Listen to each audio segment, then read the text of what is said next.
It's August 2nd, 2024. I am Actual Pearl, and it's time to get in the weeds. Happy Friday. We're back, and we're going to round out this week with the best in show. Jeremy Lambert's here. How you doing, buddy? We a dog show? Best in show? Yeah, absolutely. We're the Westminster Dog Show. Oh. But we preempt all WWE programming because our ad, we command a larger advertising rate. Therefore, we can bump Raw. Congratulations to the doggies. And also, like, who doesn't like the dogs, right? Sure.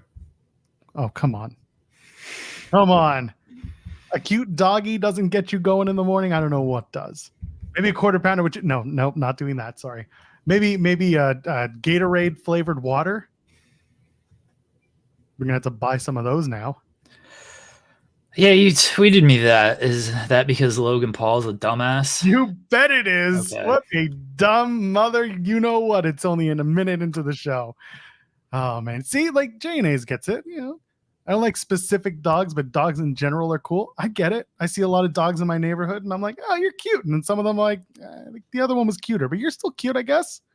You don't got to pick them. You just got to look at them. And then pray that your 2.5-year-old son doesn't try to grab their tails and yank. That's something we have to work on. Anyway, welcome.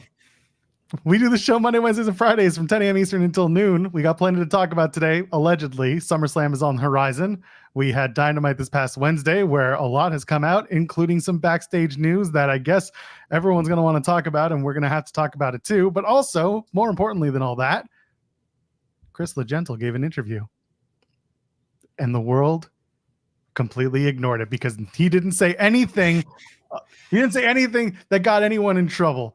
And he clarified his only opportunity for any semblance of controversy. Can't believe it. And CM Punk also gave an interview the day before, and it was also okay.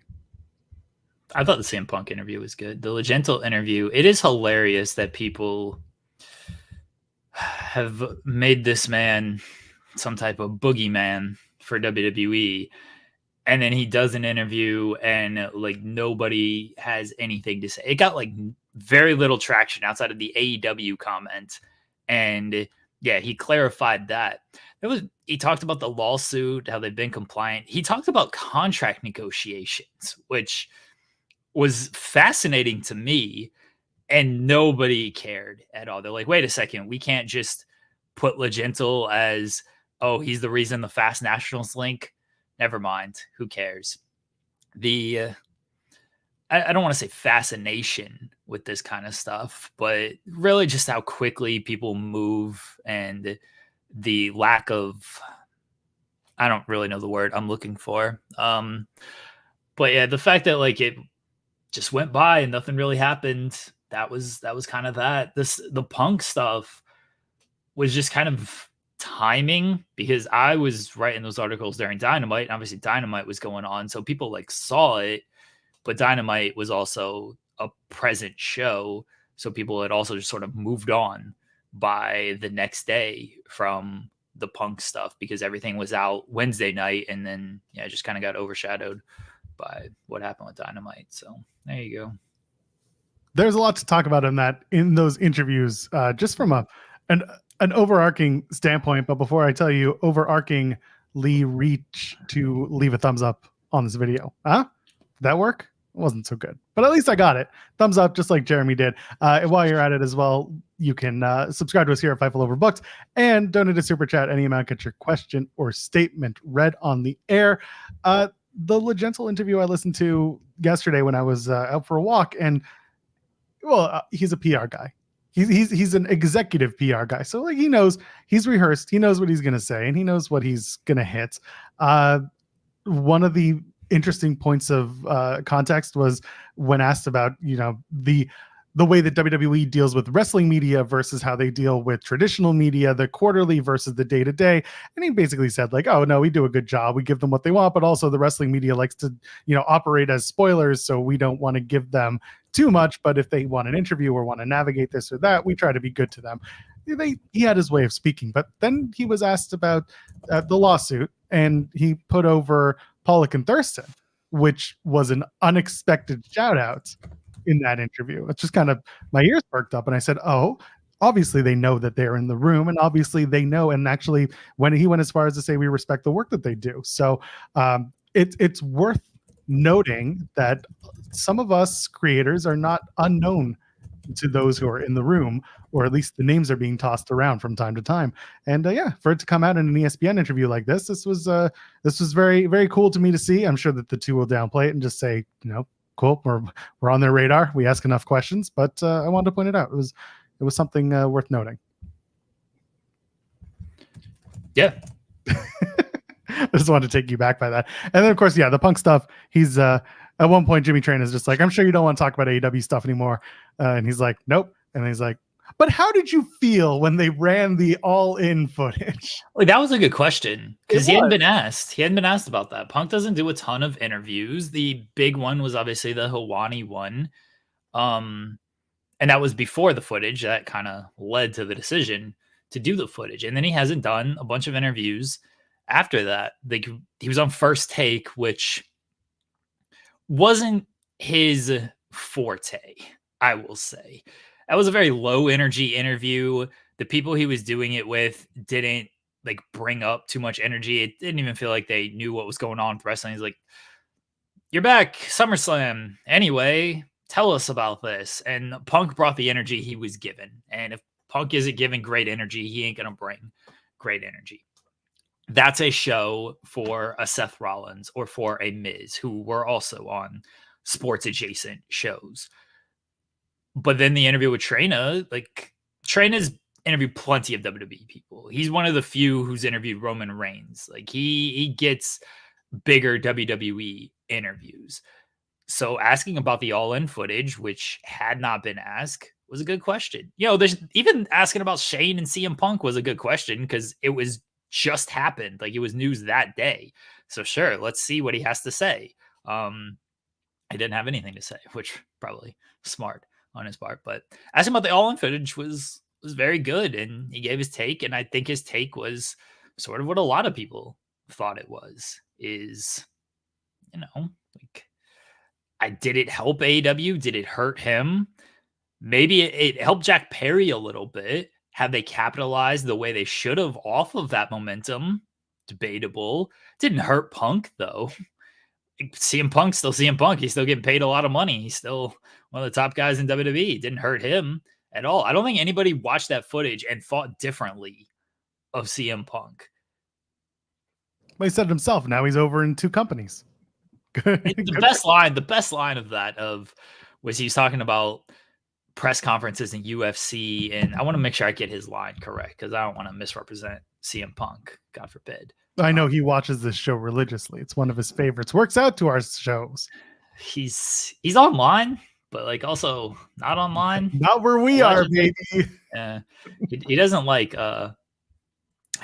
Twitter, which fair enough, honestly. Especially after yesterday and the last few days, completely understandable.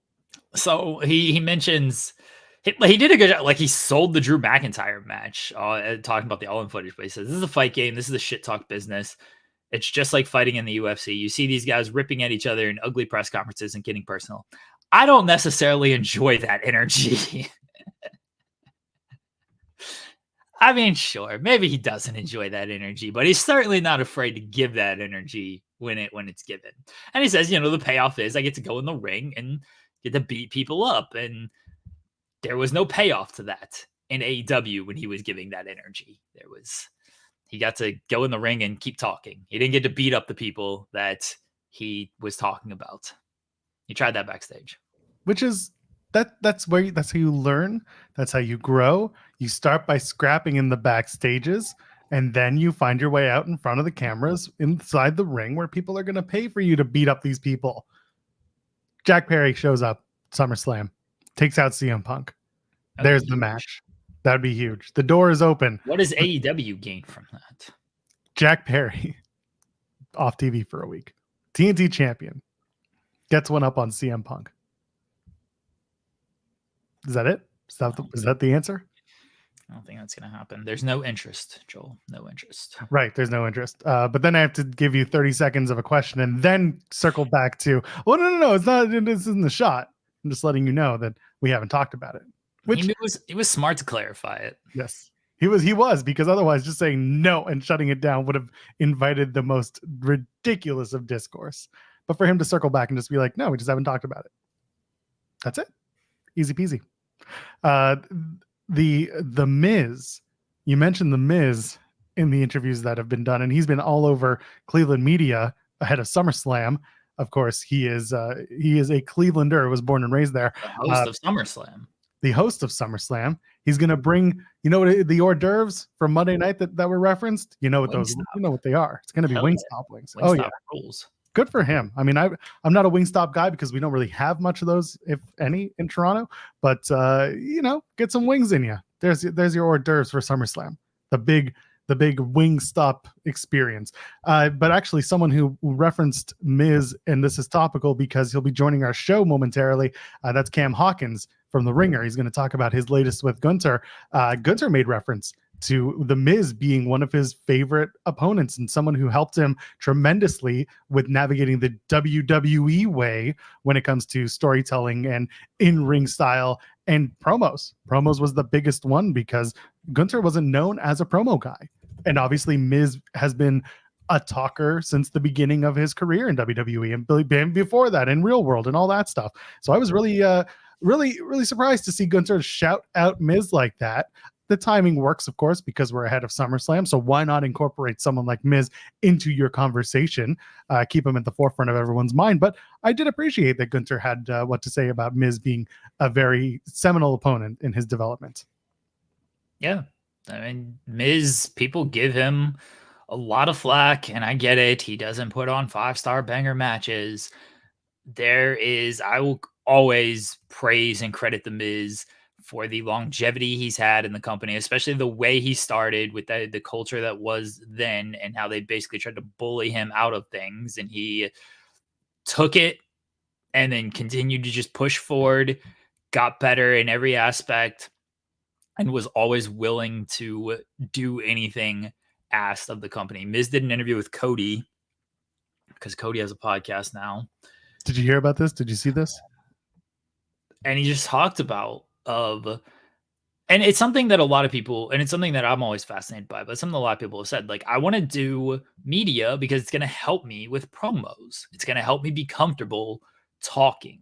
It's going to help me field questions and then have to come up with something on the fly and navigate around that, much like you might see in a promo segment on television, backstage, or in front of the audience. It's going to help me deal with that kind of stuff. That's why I want to do media. And, when I interviewed Ilya Dragunov, that was something I asked him. I was like, is that something you sought to do? Or is that something like you just kind of have to do? And he kind of told me like, it is helpful. It's not something I was seeking to do, but I see the value in that. But it's something I always want to know is, who is going out there and wants to do this kind of stuff, and who is just basically, yeah, we think you're good at it, so we need you to do this kind of stuff. Miz, it was very evident he wanted to do a lot of this stuff. Very evident. Legentil put him over of the talking points comment. Yeah. So Legentil said about Miz, we had a meeting with CW, and obviously NXT is moving to CW in the fall. It's like we had a meeting with CW and they had a rep there who was like, yeah, 20 years ago, I worked with the Miz, and the Miz hit every single point we needed him to hit when he was promoting whatever he was promoting. It's like that stuck with this CW rep 20 years later. And when you're good at this kind of stuff, and when you do this kind of stuff, and when you are professional with this kind of stuff, like it will stick with people, and you never know when it can be helpful. Miz has got he's probably got a WWE job for life, but he's got a television job for life after WWE. If he wants to go on ESPN and be a talking head person and talk about football or whatever he wants to do, he can easily do that in his next life because he has so much experience just already. And they also talked about Cody and Miz being they. Miz being kind of a veteran of the locker room now and being one of the leaders of the locker room now. I don't know if they use the term leader. I don't want to put that energy out there and then Miz have to clarify that he's not a leader.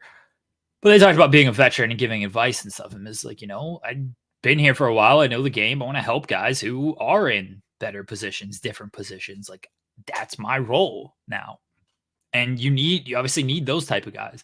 And Gunther, it was very cool to see him, or I guess listen or read him praising Miz, because a lot of online fans, they're just looking at match quality and they're like, this guy isn't worth a damn. It's like, it's very Natalya-ish, right? Like, Natalya is knocked by a lot of people because she's been there for so long, and it's like, she doesn't have a 5-star match every time she goes out there. But like, listen to the peers of Natalya who say how helpful she is and how she just knows everything and how willing to work with everybody she is and how she helps everyone in all areas of wrestling, not just in the ring, although that is her forte. Miz very much in that same boat, helping everyone in all areas, not just in the ring. Not just on promos, I guess, for Miz, because he's more of a promo guy, but helping navigate other waters. You need those people. Yeah, you do. And like you said, Miz is someone who has a job for life if he so chooses.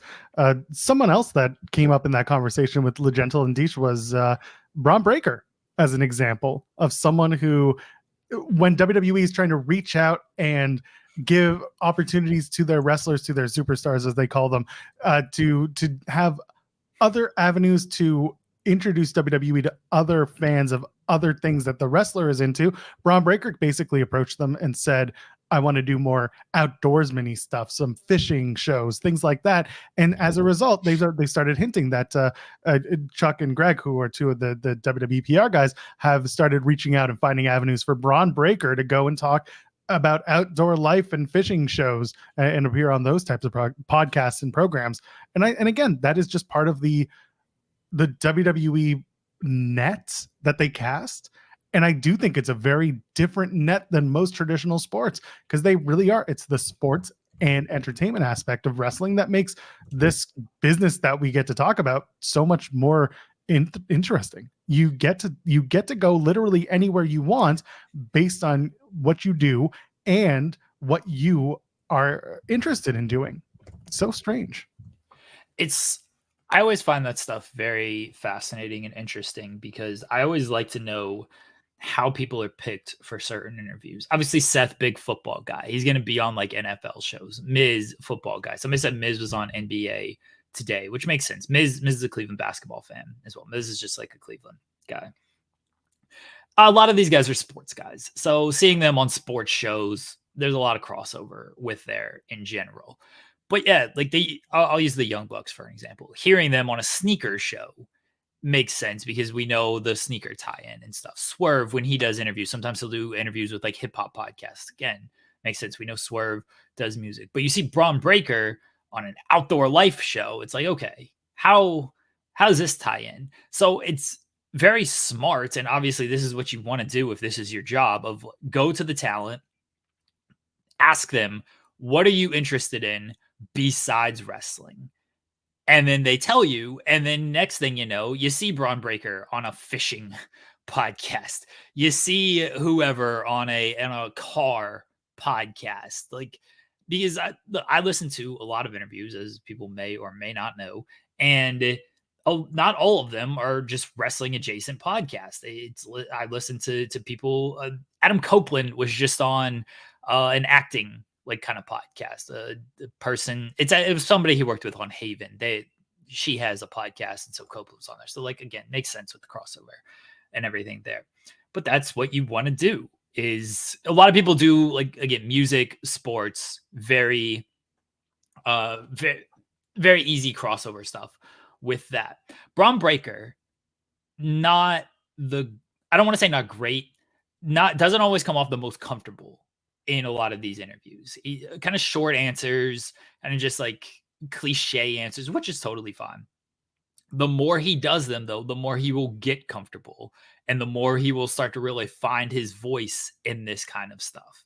And it'll be just really interesting to watch his growth in those areas. And when you put him on something like a fishing podcast or an outdoor podcast, that's really going to give him a chance to get comfortable on that stuff. And that'll probably translate to what we see on television, but also to more media ventures as well. So yeah, that's just smart of PR of like, hey, what are you interested in? Because if you're an outdoor podcast and you're listening, you don't know anything about wrestling, but you get this person on, all this crossover just helps.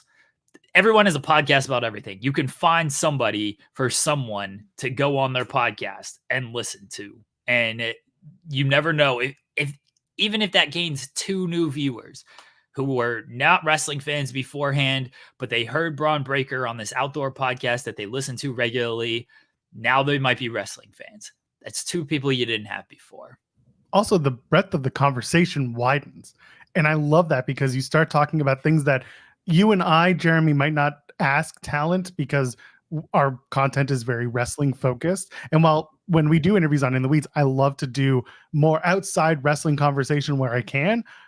But if you're doing like an outdoor show, all of a sudden a conversation about, first of all, a guy like Bron Breakker, like you said, not the most comfortable in front of a camera or microphone right now, but that's when he's talking about wrestling. When he's talking about fishing, when he's talking about outdoorsman stuff, when he's doing stuff that he's passionate about, not that he's not passionate about wrestling, but like passionate about something that's a hobby versus your business, your work. There's 2 different conversations. And if he's in that conversation about something that is a big hobby for him, that could open him up and make him, talk a little bit more about his experience in WWE on the road or getting ready for matches, his training, whatever it is. And it becomes almost like you ask questions comparing what you do for a living versus what your hobbies are. Where do you find the time to do these things? Do you do it on the road? You can ask different questions as a result, and you learn more about the person, and you get more opportunities to just learn more about what they're into and how they kind of navigate those waters. Yeah. It's good stuff.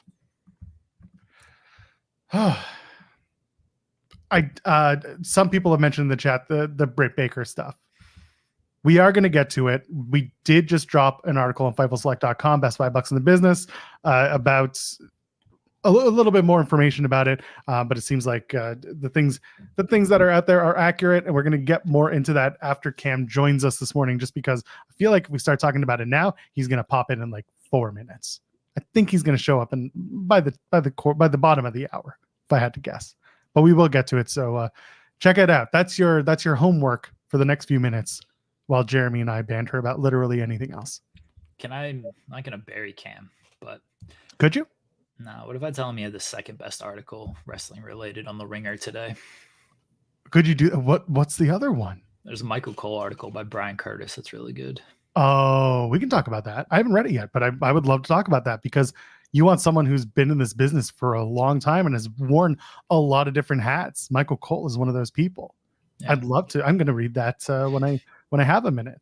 WWE Volt also updated their YouTube page. They added the Bailey and Meiko Satomura match from last week, so you can find that in its properly filmed glory. No more fan cam footage for us.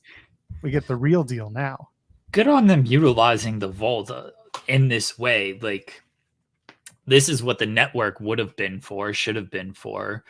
And Peacock, I guess, theoretically should also be this as well, but it's such a broader thing with Peacock now that they're not just trying to appease the hardcore wrestling fans like the network was, that I don't think they care as much to do this on Peacock. It's like, it's basically, this is the streaming service for live events, and you've got all the archives that you really care about there. So they're utilizing this WWE Vault YouTube channel, and they uploaded the CM Punk tryout match against the Road Warriors. They uploaded, who was it? I forgot his name. Morishima. They uploaded his tryout stuff. Now they've uploaded Bailey and Meiko Satomura, which is good stuff. There's a comment here from Ryan Sullivan saying, I've never seen Michael Cole wear a hat. Buddy, those antlers, those are a hat. I'm sure I can find an actual photo of him wearing a hat. Yeah. kind of looking it up right now. There's a lot of Jim Ross wearing hats. Google image is just broken. If you look up Michael Cole wearing a hat, you get a whole lot of not Michael Cole wearing a hat. But the antlers come up first. That's what you should know. But he's worn many hats. Also, like his wrestling gear, does that count as a hat? The broad headset? I don't think so. Like I'm not wearing the headset. No, the wrestling gear, like the. Oh no, that's ear guards more than a hat. But it has straps on the top. No. Oh, no. Damn it! I don't know. I thought maybe it would count because it's goes over your head, goes on your head. I still think the antlers count though. I have a lot of hot takes. It's true. A lot of hat takes too. Michael Cole and the Frosted Tips was an era that everyone remembers so fondly, vividly. You think his wife still likes that one? Maybe. I don't know. I'd want them back. That's what I would do. Anyway, the Michael Cole article. I'm gonna check that out. He's a dude. He is the dude. I don't want to venture into AEW land too quickly because I know we're gonna have Cam with the Gunther stuff. So where should we go from here? Do you want to talk about a TNA wedding? Maybe because we got it hyped up by Steph so much. Little on the disappointing side. Oh, I wasn't disappointed because it happened exactly the way I said it would 3 months ago. I mean, you watched it live as well, so. I mean, yes, okay. Was it the best wedding TNA has ever put on? No, absolutely not. Did it have the comic, standard that TNA does when you do a wedding? Yeah, it did. I talked about with Cresta last night on the post show, and I said the one thing that I would have changed was a backstage segment explaining how Xia Brookside and Rhino became the best man and maid of honor officially. Because like they're in each other's orbits and they've been around each other on television, but like there was no official asking. And Cresta made the reference of like it should have been a bachelorette party. And I said that would have been perfect because Steph DeLander's introduction in NXT as Persia Pirotta was at the stupid bachelorette party for Indy Hartwell. And so they should have played on something like that. Not that Indy would have been there, but that they could have done a bit of a callback. But I don't think they had the time to do it. Instead, they did the wedding, and it was fine. Honestly, Louis saying PCO is a gem is exactly that. The vows and Stephanie, this is my vow, and then he just starts gyrating to the kids. Just hilarious, silly shit. And then Matt Cardona came back and ruined everything. I didn't like that Cardona comes back and he thought that Steph would just quickly side with him, and then she was like, "No, I love this man now." I mean, she's going to side with what's his face? She's going to side with Cardona in the end. She's going to cost PCO the match for the Digital Media Championship. That'll probably happen at Emergence at the end of the month, and she'll be back with Cardona, and that'll be that. You know what? Honestly, the main point here is that we are hopefully going to see Cardona compete for those. Just compete back in the ring once again. I'm assuming it's at Emergence at the end of August, which would be good because Cardona has been injured. He's been on the shelf. So if he's back and good to go, love to see that. But yeah, he's back. It is what it is. PCO got people talking, and Steph DeLander did too. The wedding was phenomenal. Shout out to AJ Francis, by the way. He did come out during this, and it's worth noting. No, I'm gonna give a legitimate shout out because he had to put his dog down this past week. Yeah, okay. Yesterday, and I just want to. I said it on the post show. I'll say again, sending love, sending a lot of love to him because Gunna, who was his dog, was his best friend in the whole world. Loved him to bits. Go check out AJ's Twitter page. He basically spent like Gunna's last day doing everything that would make the boy happy, and I thought that was so sweet. So I just want to send love to Top Dollar. I hope he comes on our show soon so he can rap battle Jeremy Lambert. Shout out to AJ Francis when it comes to that. I hope he's it's always tough. It's always tough. So love to AJ. Someone's asking what to expect the TNA tapings in Tampa, Florida. They're taping tonight. They're taping tomorrow.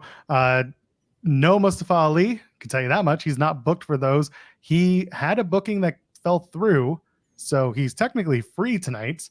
I don't know if TNA is going to bring him in for anything because he posted that thing, his letter on socials where he said he's not seeking re-election for the X Division title. You want to know? Got people talking. Yeah, I didn't know if that meant like he was done with the X Division or he's done with TNA. I don't know about hilarious, but how my brain is completely fried. I read this thing and I'm like, is he dropping that? Like, is he like dropping the X Division title? Is he vacating it? What's happening here? Why is he doing this? This is weird. And I legitimately had to, like, I was about to publish an article that said Ali is still the X Division champion. No word what this means for the future of the title. Thankfully, I caught myself and was like, oh, wait, no. He did lose that title. So again, I'm glad I caught myself. I would have looked really stupid and made the site look stupid. But I don't know if this means he's done with TNA. I guess it does. I didn't want to put that out there because that seemed not false, but not the full truth. Because he said X Division, which technically could mean he wrestled Nemeth for the heavyweight title. It could mean he just moves on from the X Division and goes up to the heavyweight division. So my reading of it is he's not gone. A 6-month contract is not out of the realm of ordinary for TNA. They have done that before, short-term contracts, especially with bigger stars, quote unquote. And I use Ali in this case because, you know, he is a big star. It's possible it was a 6-month contract, but the way I read it was he's not at the tapings. Those take him all the way to Emergence. I could see him showing up the tapings after Emergence or showing up at Emergence and suddenly he's in the Ultimate X match for the X Division title, even though he said he's not going to compete for the X Division title anymore. It could be a bait and switch, but I think he's going to stick around TNA. It's an easy gig to have when you are in demand the way you are. You're on TV weekly, you're featured weekly, but you're not working weekly for that company, right? Everything's taped. And going back to the question, what to expect of the tapings, they're going to tape a bunch of matches. You're going to see anything that happens in the ring. You're going to see anything that's taped backstage. You're not going to see. That's how they kind of make you need to watch the television show if you're trying to follow the storylines. But like the matches will happen. Some stuff will make sense. Some stuff won't until you see it live. You'll see Joe Hendry. There was a Joe Hendry promo that they filmed for live TV in Montreal that I was there for. It's on the spoilers on Fightful, but instead of airing that promo, they aired a pre-taped one, and that was that. So the Hendry one that was in front of the crowd didn't make air. But you'll see a whole lot of stuff go down, and you'll see some good matches. But tonight, since it's 2 nights of tapings, they'll tape 2 weeks tonight, and then they'll tape 2 weeks tomorrow night, and that'll take them to Emergence. You'll probably see about 8 or 9 matches, I'd say, and a couple of in-ring promos. And it's an easy night. If they're out by 9 o'clock and they start at 5, then you're aces. If they start at 7:30, you're up by 10:30. I'm sorry. But those are TV tapings. Go have fun. Just go have fun and enjoy it. The kids will have fun too. And then maybe a wrestling wedding will break out. More wrestling weddings? Sure. Come on. Are you just upset that Tommy Dreamer wasn't there? Tommy Dreamer wasn't up where? At the wrestling wedding. He's at every wrestling wedding. Tommy Dreamer is wrestling weddings. The whole reason wrestling exists is because Tommy Dreamer. The whole reason weddings exist is because of Tommy Dreamer. Okay. Depends who you ask. Anyway, you know what? It's after 10:30. He's not here yet, so we're going to have to talk about it. Yeah. You want to talk about the Britt Baker story? Sure. All right, here we are.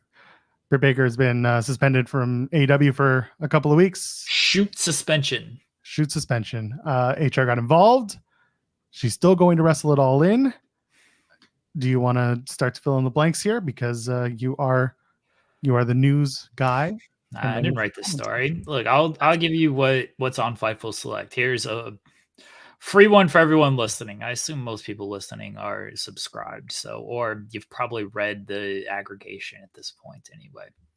So this is from Sean at Fightful Select.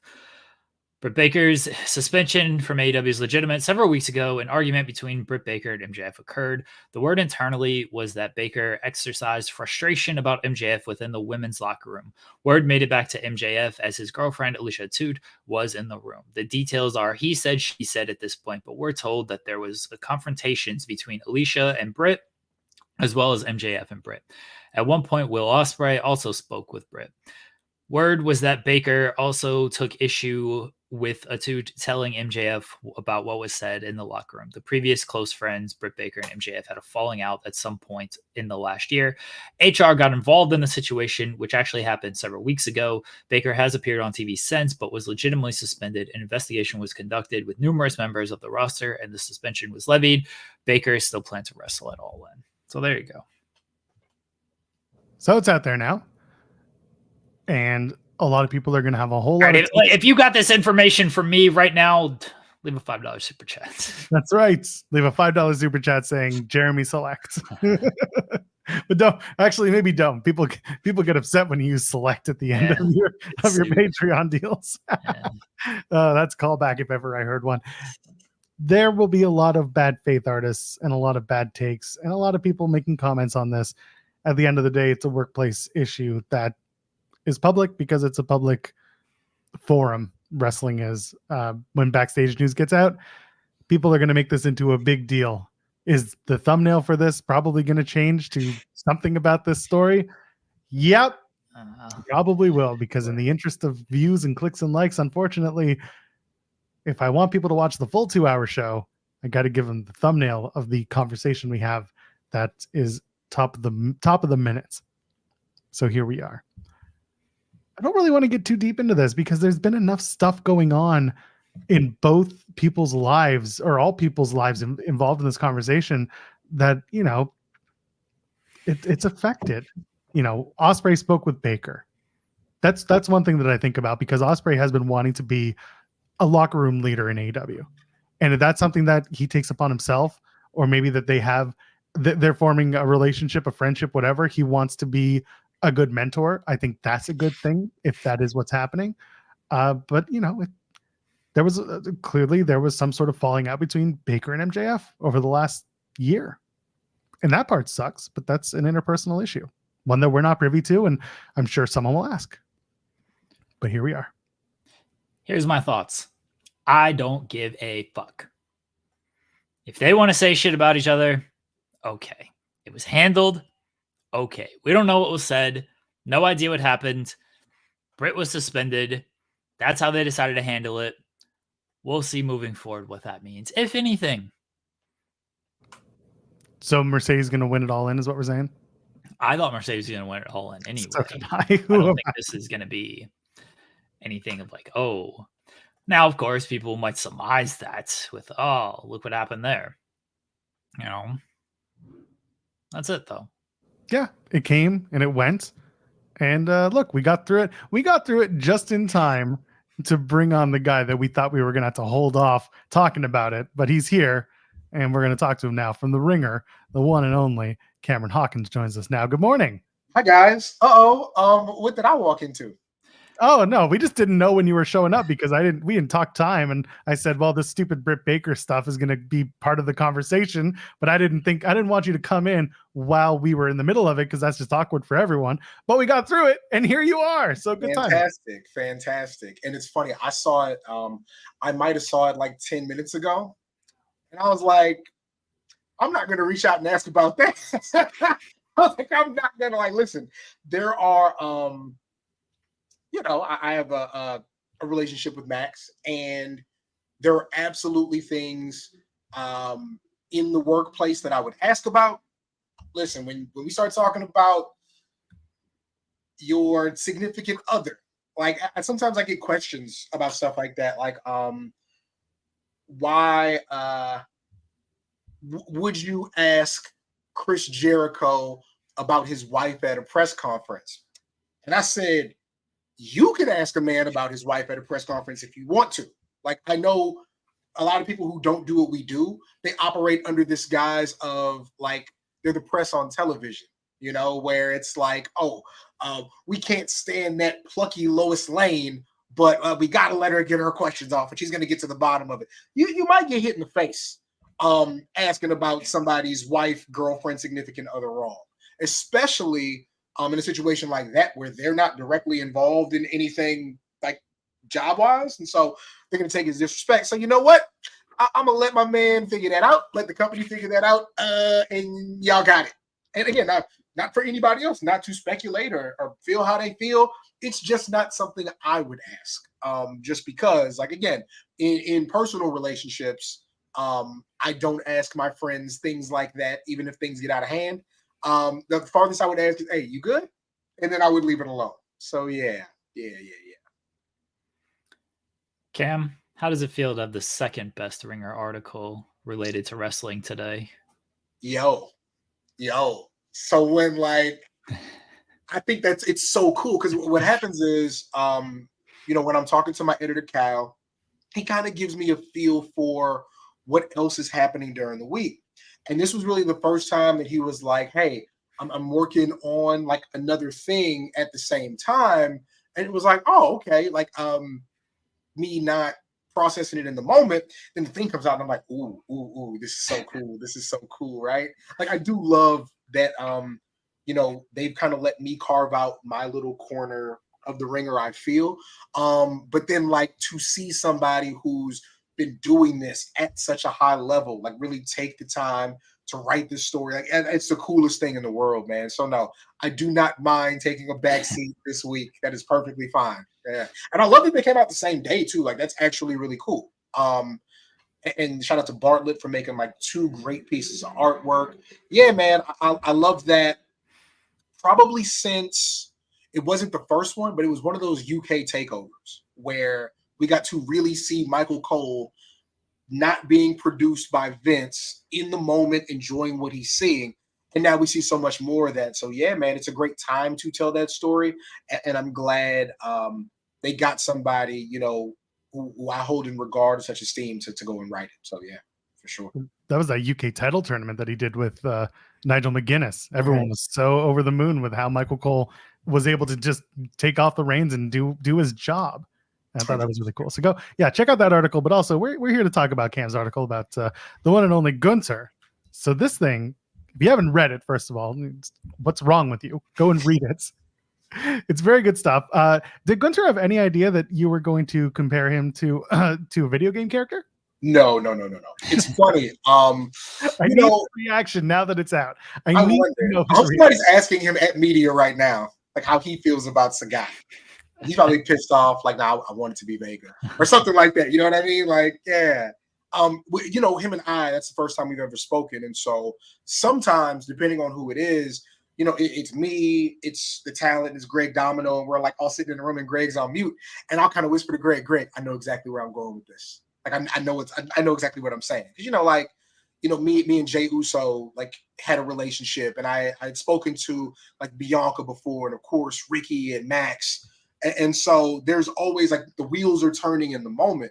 What I did know with him, I wanted it to exist in the moment. I did want it to be like, the thing with Balor had just happened. And I think that to tell his story, we need to really live in real time of what's happening.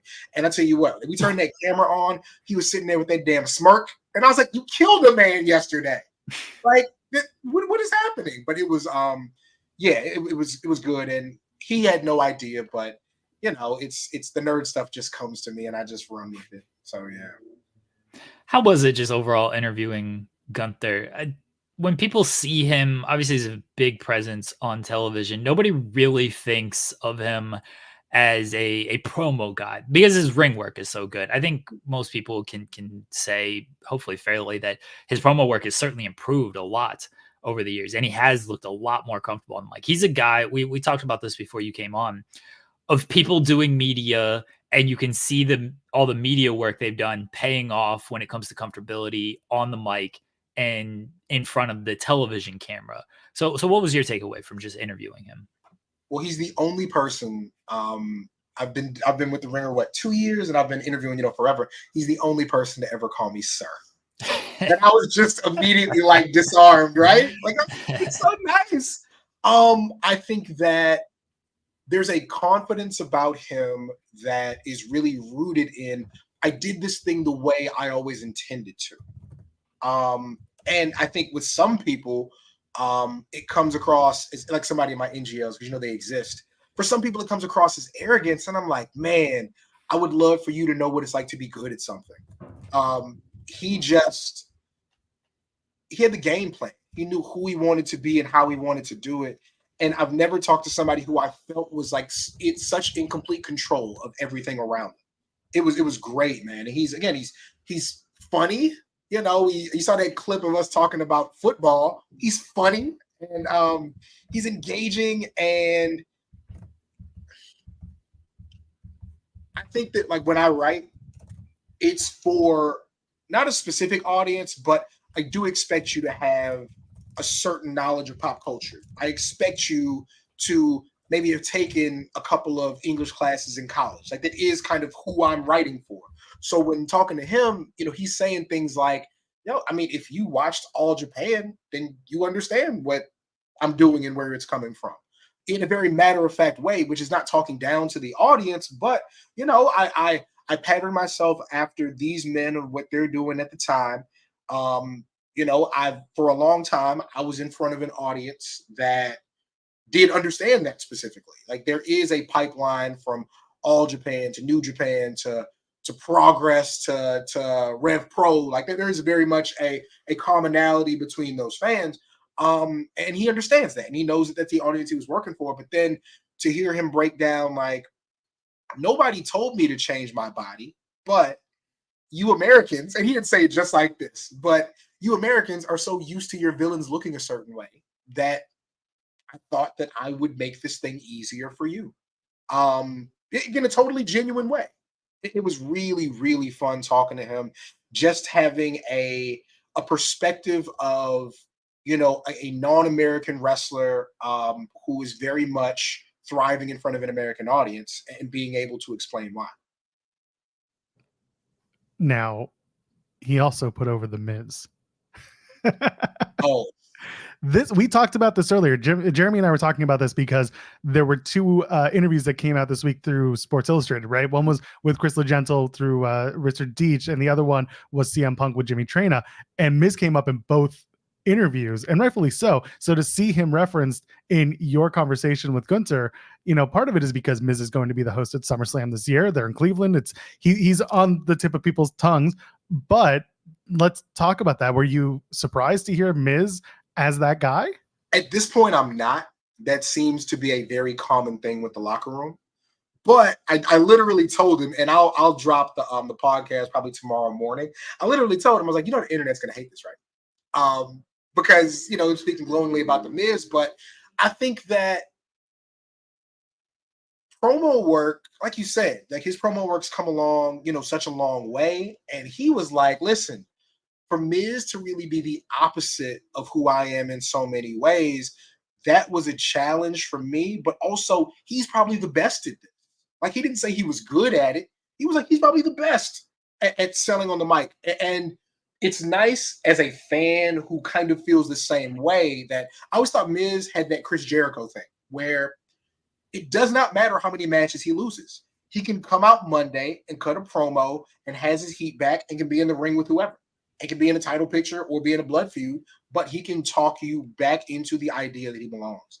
And so, again, somebody who's a student of the game in the way that the internet fan wants you to be, for that person to turn around and say, Miz is the best at this thing that you need to be good at now. It's great. So, yeah, it wasn't a surprise to me only because I've heard that echoed from different people. And it's nice to see him get his flowers. Like, there's, you know, the internet keeps telling you there's a right way to do this. And that the right way is with matches that get great reviews on websites. And while that's all well and good, why not have both? You know? And again, 666 days outside of the Sheamus match at Clash at the Castle Again, a bunch of people's matches of the year, probably mine for that time, and probably the Sammy match to bring everything to an end. That's his favorite part of that run. Now that he can reflect on it. So yeah, not surprised. I just think that we operating in the bubble that we do, we hear so much negativity about the guy, we forget what happens when you close the computer. So yeah. We talked about it a little bit before you came on, of like Miz has a job for life. Maybe it's not WWE, but if he wants to do anything else in television, he's good there. And it's not only because like he's good on television. Miz has formed so many relationships over the years, and he just knows so many people that he would end up anywhere just based on that. And yeah, people will knock him because, okay, he's not putting on a 5-star match every week, but there's a lot more to pro wrestling than just a great 5-star match. A lot more. There's a lot more to life than a great 5-star match that we all like to talk about. And it's fun to talk about, but like relationships and stuff off screen matter as well. Miz has been on what? 3 reality TV shows, give or take. Is that including Raw, yeah. SmackDown, and yeah, what, Real World, Miz and Mrs. and Tough Enough, right? And Challenge, I guess, if you want to throw that Challenge, for sure. Real World, yeah. Yeah. Guess what we don't know? How Miz feels about the world. And that is a superpower. Miz has got his own production company. Like, Miz can speak French as well. Like, this man, not well. He's good. He can speak as good of French as his wife has taught him. You know. It's listen, being in people's faces and knowing how to stay out the way. Again, he does things that you would love to teach, but you have to be a special. Oh, did you see what Kate said? Yeah, I was going to bring it up after we got to the point. Do you want to address this now? Yeah, just really quickly. So, money for Cam's bail after he murdered his high school coach. I grew up in Texas.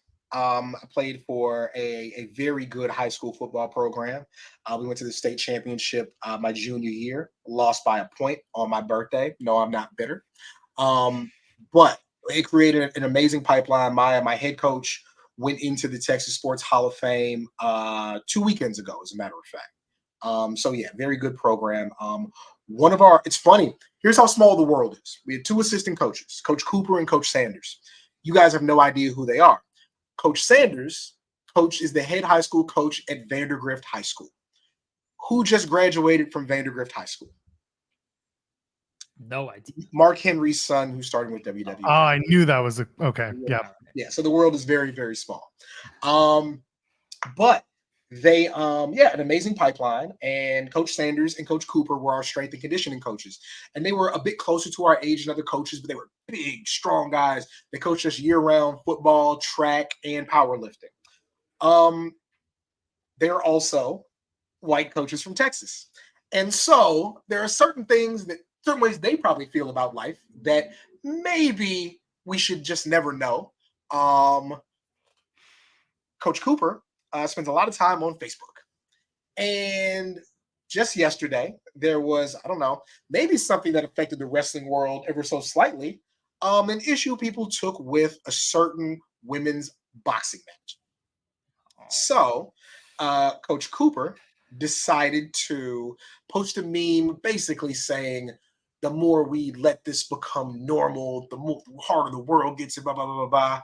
And I stay out of every Facebook drama ever because it's Facebook. You're not going anywhere. This morning I had a little time.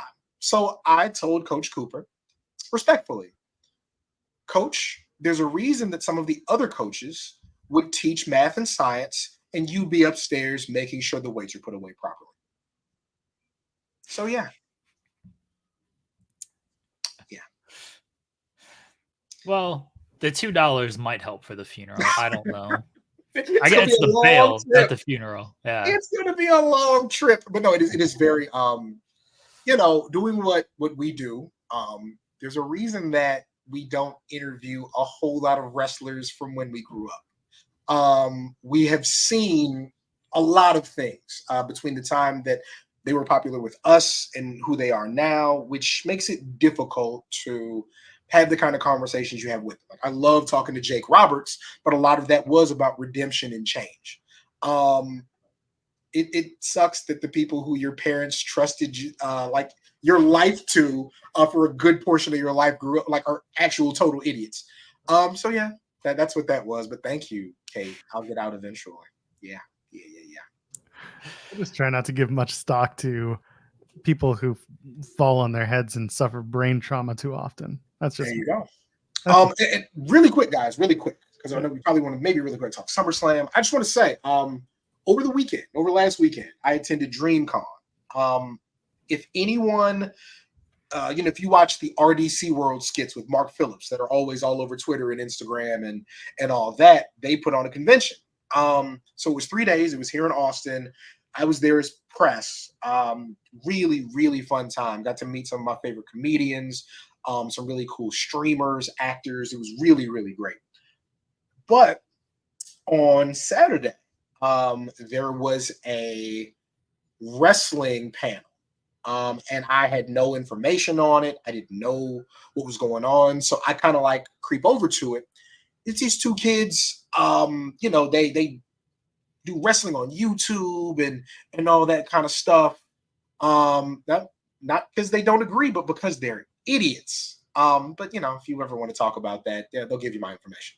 But these kids have this room packed with it's like 200 people in a room at the Hilton downtown, and they're having like trivia challenges, and they're having like votes on what promotion, and they bring people up to say like why their promotion is best. Like, it felt like the good parts of social media, like not arguing, but this is why I love Jey Uso. This is why Liv Morgan is this, blah, blah, blah. It was great. So I kind of, I go in and I'm talking to Ricky, and I'm like, hey, come to the Hilton. And he's like, yo, I'm going to see Deadpool at 7. What's up? I was like, okay, this thing is at 6. I'm going to call you. So I put him on FaceTime, and I'm just kind of off to the side. I give one of the guys the phone. He looks at it, and he turns it around, and he's like, Ricky Starks, everybody. Ah. And they go crazy, and all the kids run up with their phones, and they're talking to Rick, and he's being nice. And I called Mello, and I called Jordan Grace, and Kevin Knight, and AJ Francis, and it was just the best thing in the world. So it was nice. And they were, what I love is none of these people know who the fuck I am at all. And it's just great. They're like, dude, how do you know? I'm like, just whatever, just here, talk to them. But it was really, really fun to make those kids' day when they were doing such good work. And so I will be writing a thing about what they did in DreamCon as a whole. For Fightful, Sean, don't know yet, but it's coming. So I'm excited to write that piece. Just because, I get this opportunity to write about the people who co-main event in SummerSlam. I love the local stuff too. And so really look out for that. I think that'll be really, really, really fun to see. Just this world is so much bigger than what we do sometimes. And it was great to just see fans enjoying themselves in a shared space, and to be able to put a little icing on that cake for them. It was really, really cool. So, and then Ricky hung up and went back to recording the meeting between Shane McMahon and Tony Khan. Yeah. Okay, so it's also great. Really quick.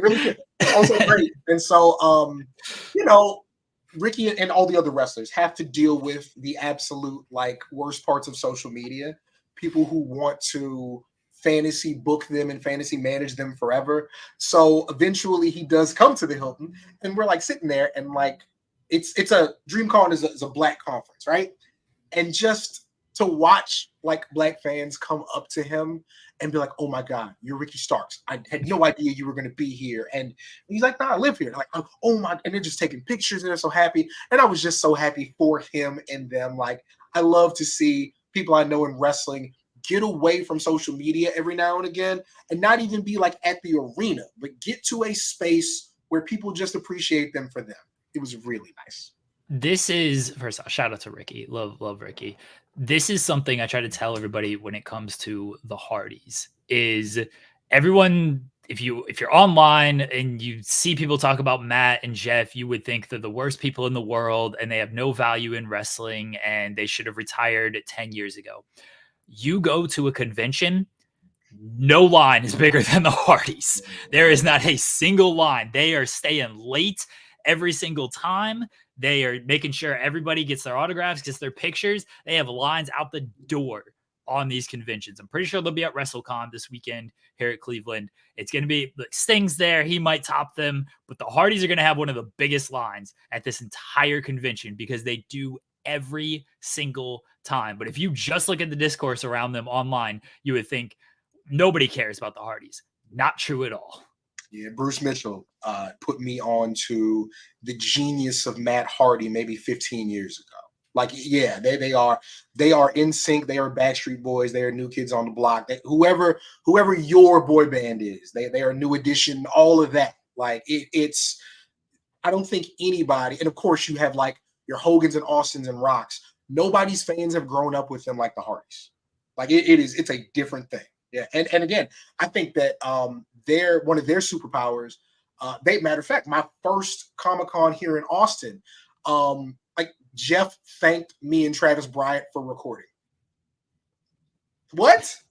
Like we're not like big camera guys. We're off to the side recording on an iPad, and he thanked us for recording. Like they just have an understanding of.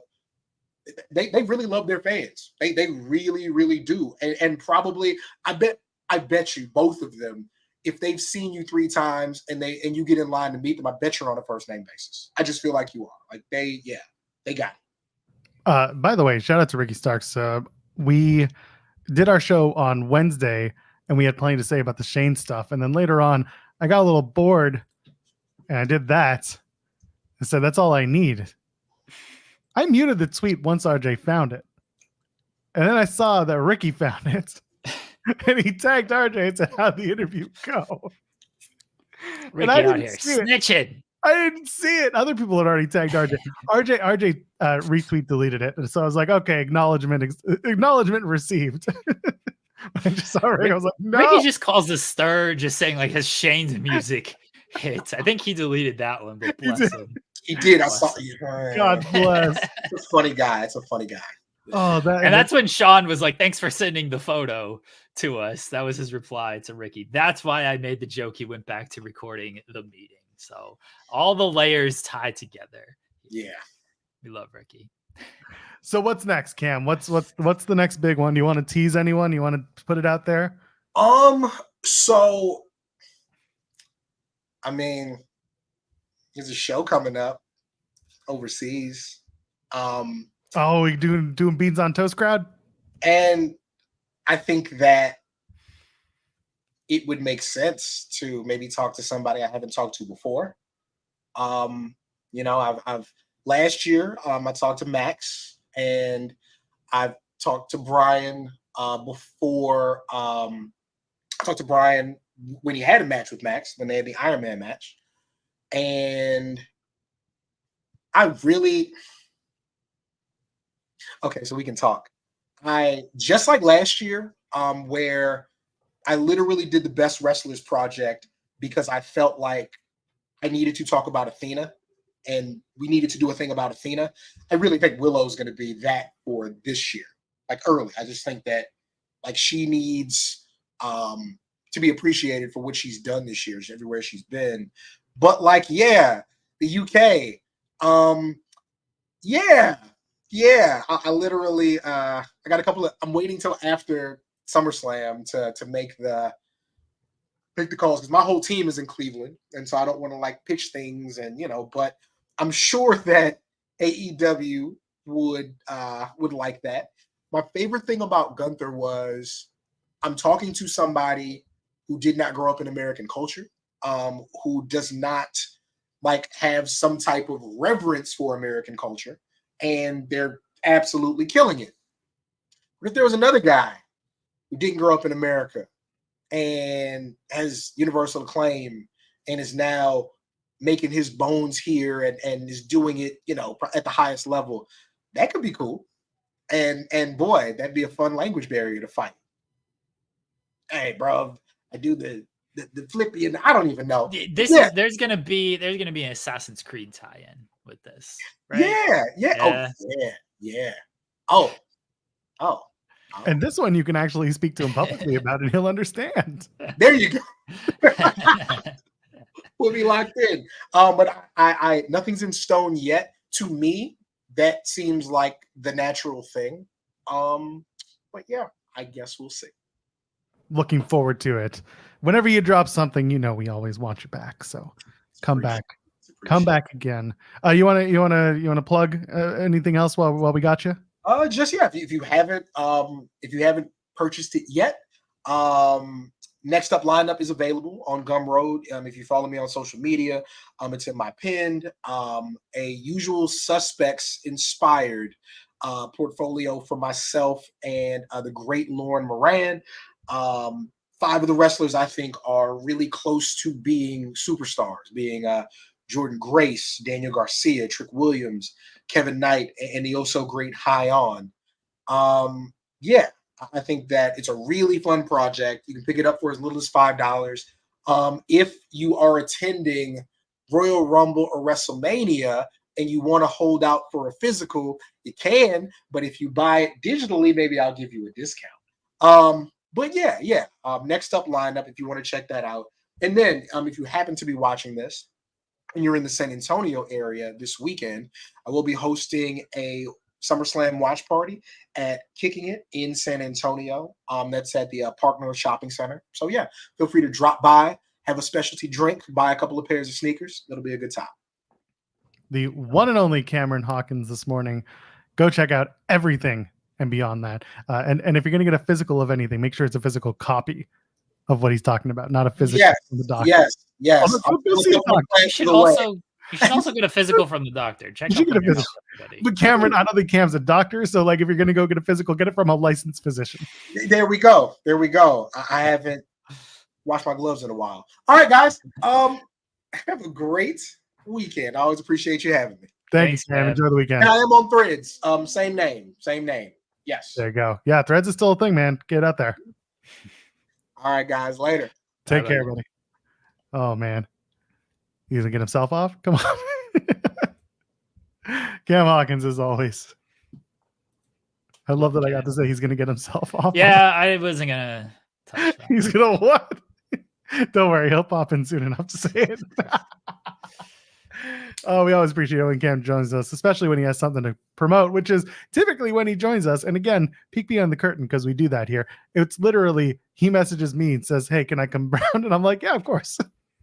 There's no expectation. It's just we know you're going to be here, so come and join. So Cam's always welcome here, and he's always in here. See, very happy. That's a smiley face. Maybe he's just paying homage to Johnny Wrestling, who showed up last night at AEW with Triple H. I mean, Tommaso Ciampa. Did you didn't get to go to the AEW show, did you? I didn't go anywhere last night, Joel. I stayed home and watched ROH and TNA and worked. That's what I did. Seemed like other people went places, but I didn't get to go anywhere. Listen, are you saying you're not a top golfer? Not top anything. Just the person who works.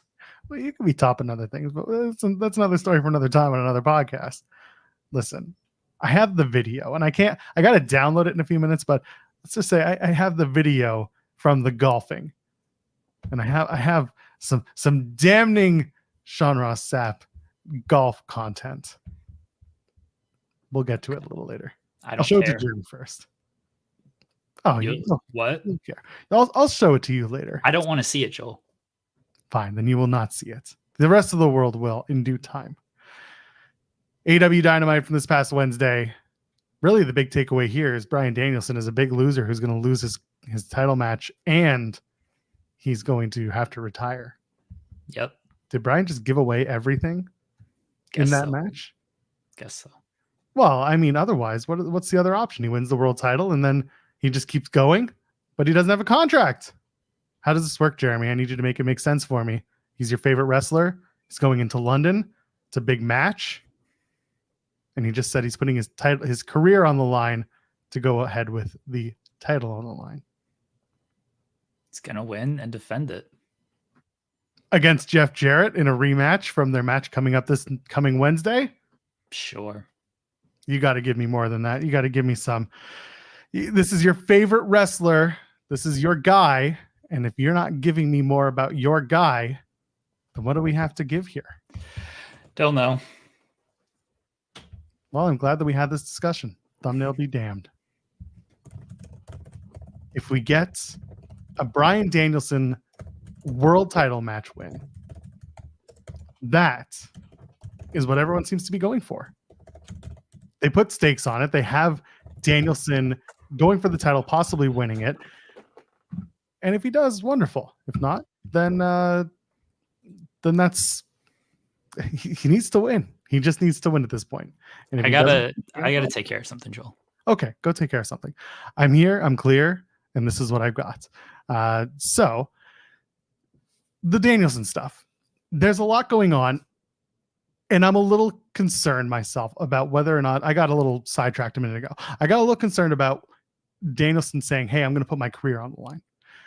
We know his deal's up. We know that this is, big stakes and all that stuff. But did he give away the finish to his match? Did he give away the entirety of the world title match? What do you guys think?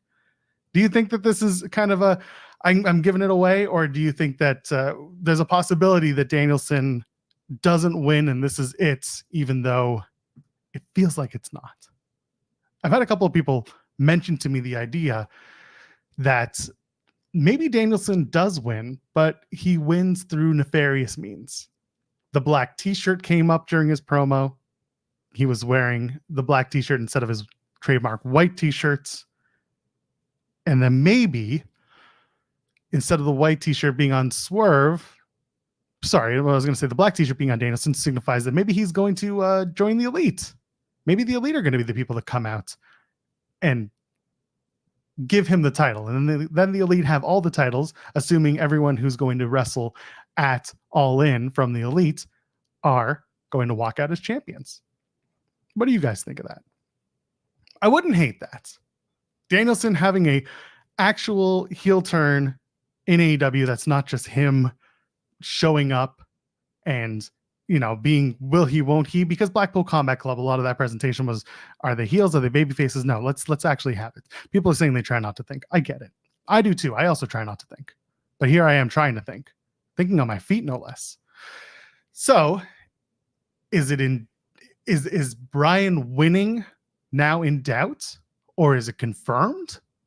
People are saying Danielson is definitely winning because of this. So Jane is saying this popped me, by the way. He made this comment in our chat on Wednesday. Shane joins and Danielson, they make the Dragon's Den. See, as a Canadian, I can appreciate that because Dragon's Den is the Shark Tank equivalent. So for me, it made perfect sense that they would do something like that. Louis saying that Danielson should hold TK up just like Jarrett did to Vince. Hey, the Jarrett-Danielson comparisons need to continue. They need to remain the way that they are, because I need at All Out Jarrett versus Danielson.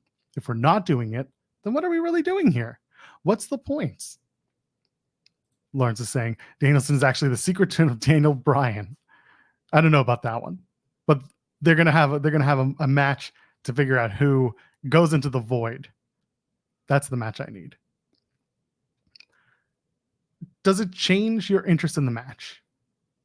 That's my question for everyone. Does Danielson, on his making this match for his career, does that change your interest in the match? Are you more invested? Are you less invested?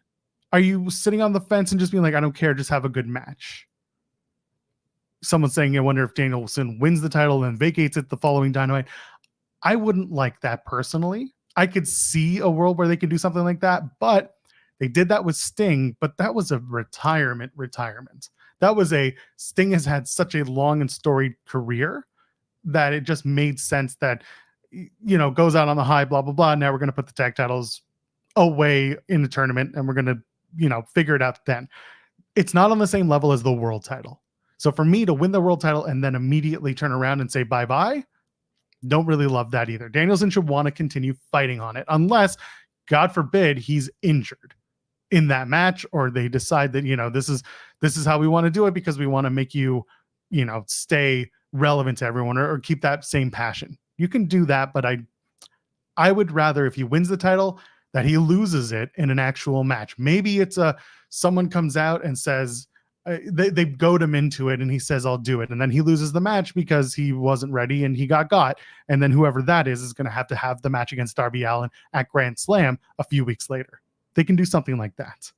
Why Soul saying, I think win or lose, he gets a moment in the ring. And that's true. He's either the conquering hero who wins the world title, and that's a huge moment, or he loses and Swerve, celebrates his win, but then he leaves and Danielson gets the standing ovation.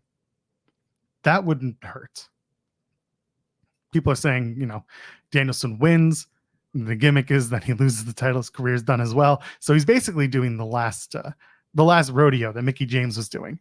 That led her to the title. Mickie James, for those who don't know, in Impact, when it was Impact before it went back to TNA, Mickie had a whole thing where she was having match after match of climbing up the ladder and saying the next one that I lose is the one that I retire on.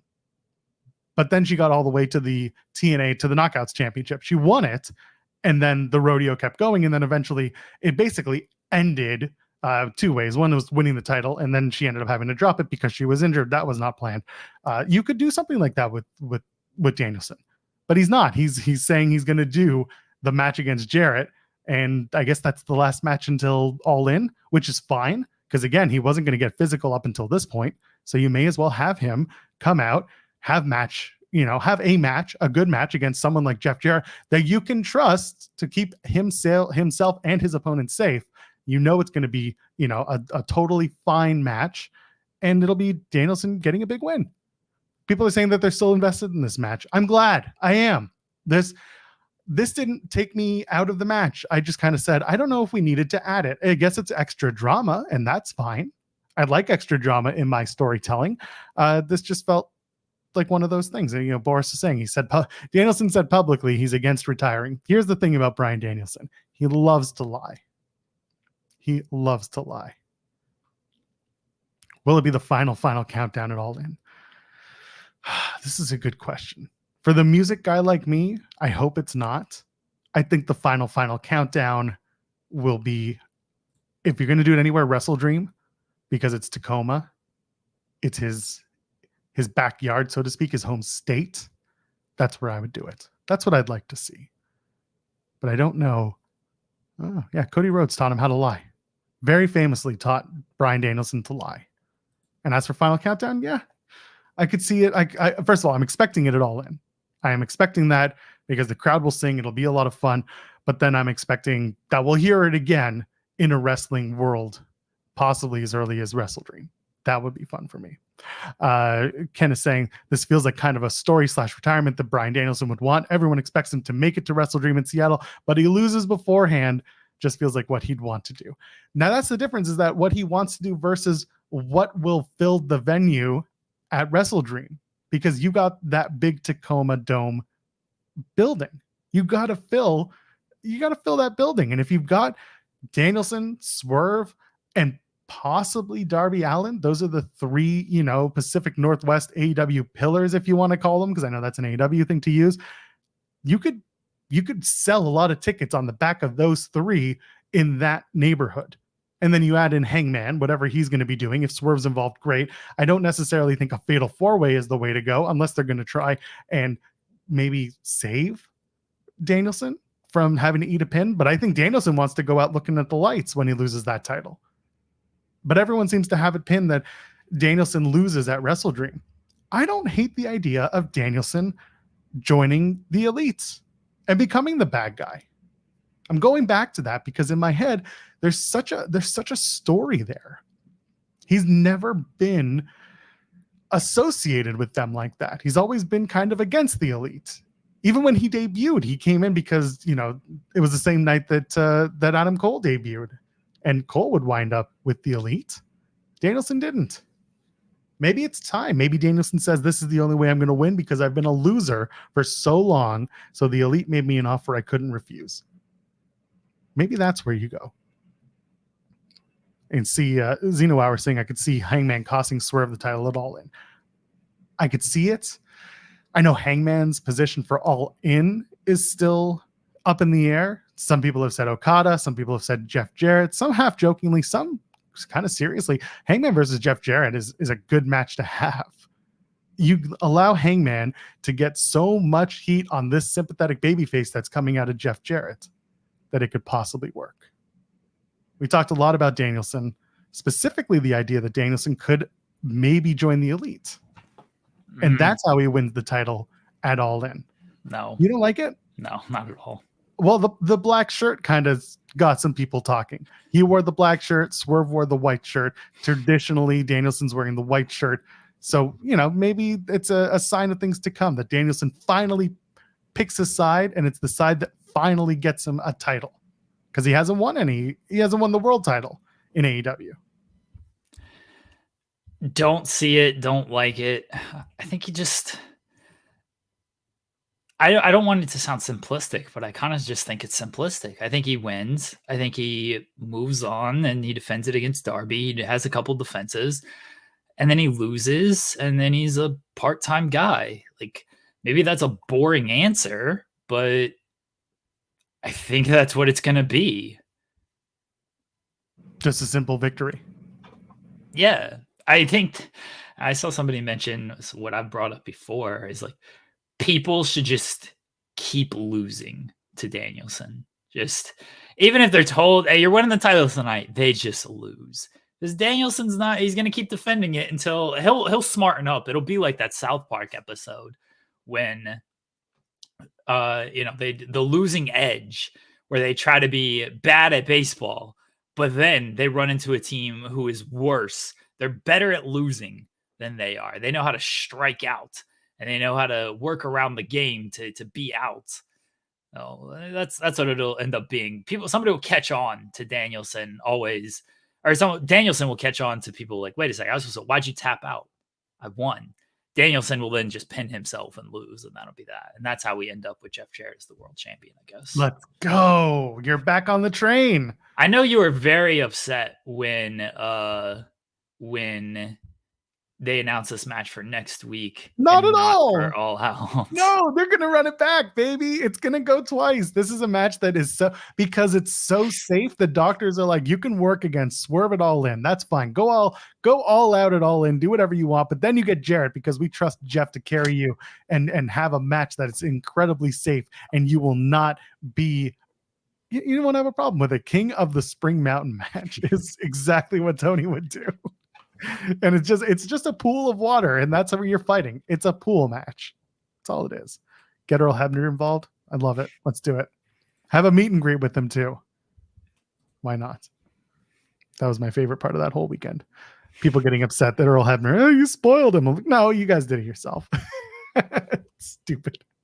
But did any of this retirement stuff, did it turn you off from the story that they're telling, or did it enhance it in any way? I kind of expected it, honestly. Really? Okay. Yeah, because they needed a hook.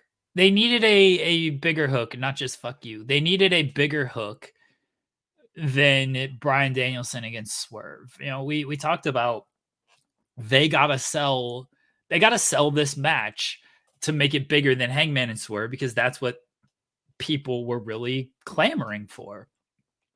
And so Danielson putting his career on the line is a way to sell the match in a bigger way than just Bryan Danielson going after the title.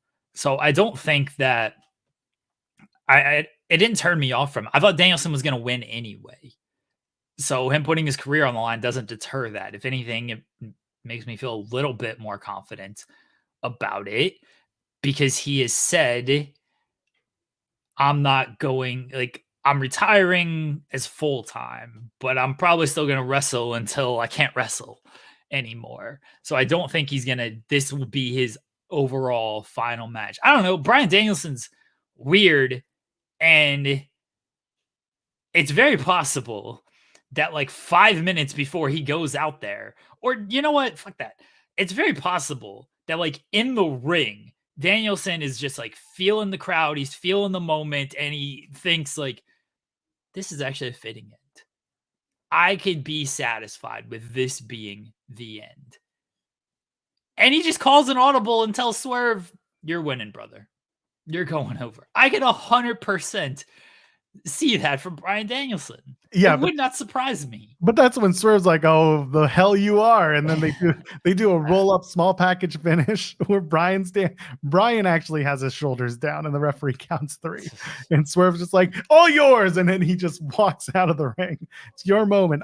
Someone in the chat had mentioned earlier that either way this ends, it's Danielson's moment in the ring.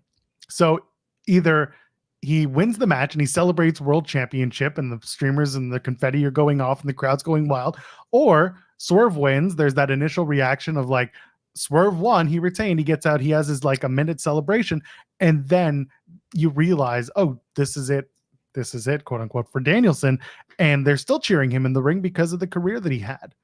And then Nigel McGuinness gets in the ring and, kicks him in the pills. And then we're doing Nigel versus Danielson. That's the real last match at Wrestle Dream.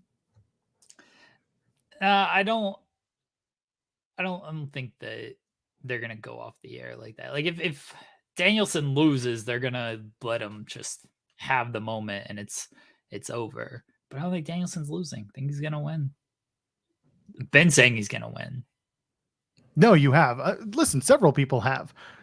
I'm wondering how much, if he's going to be I don't want to say part-time, but he's not going to be, if he's not going to be wrestling on a full-time schedule, supposedly, then as world champion, either how quickly does he drop it, or how frequently does he put it on the line, or how frequently does he wrestle before he loses the title?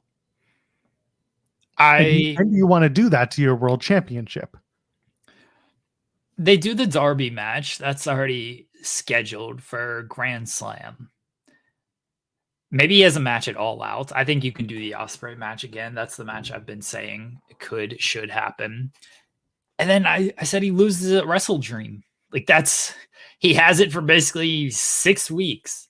And maybe people are disappointed by that, but it's a 6-week run. He's still on TV.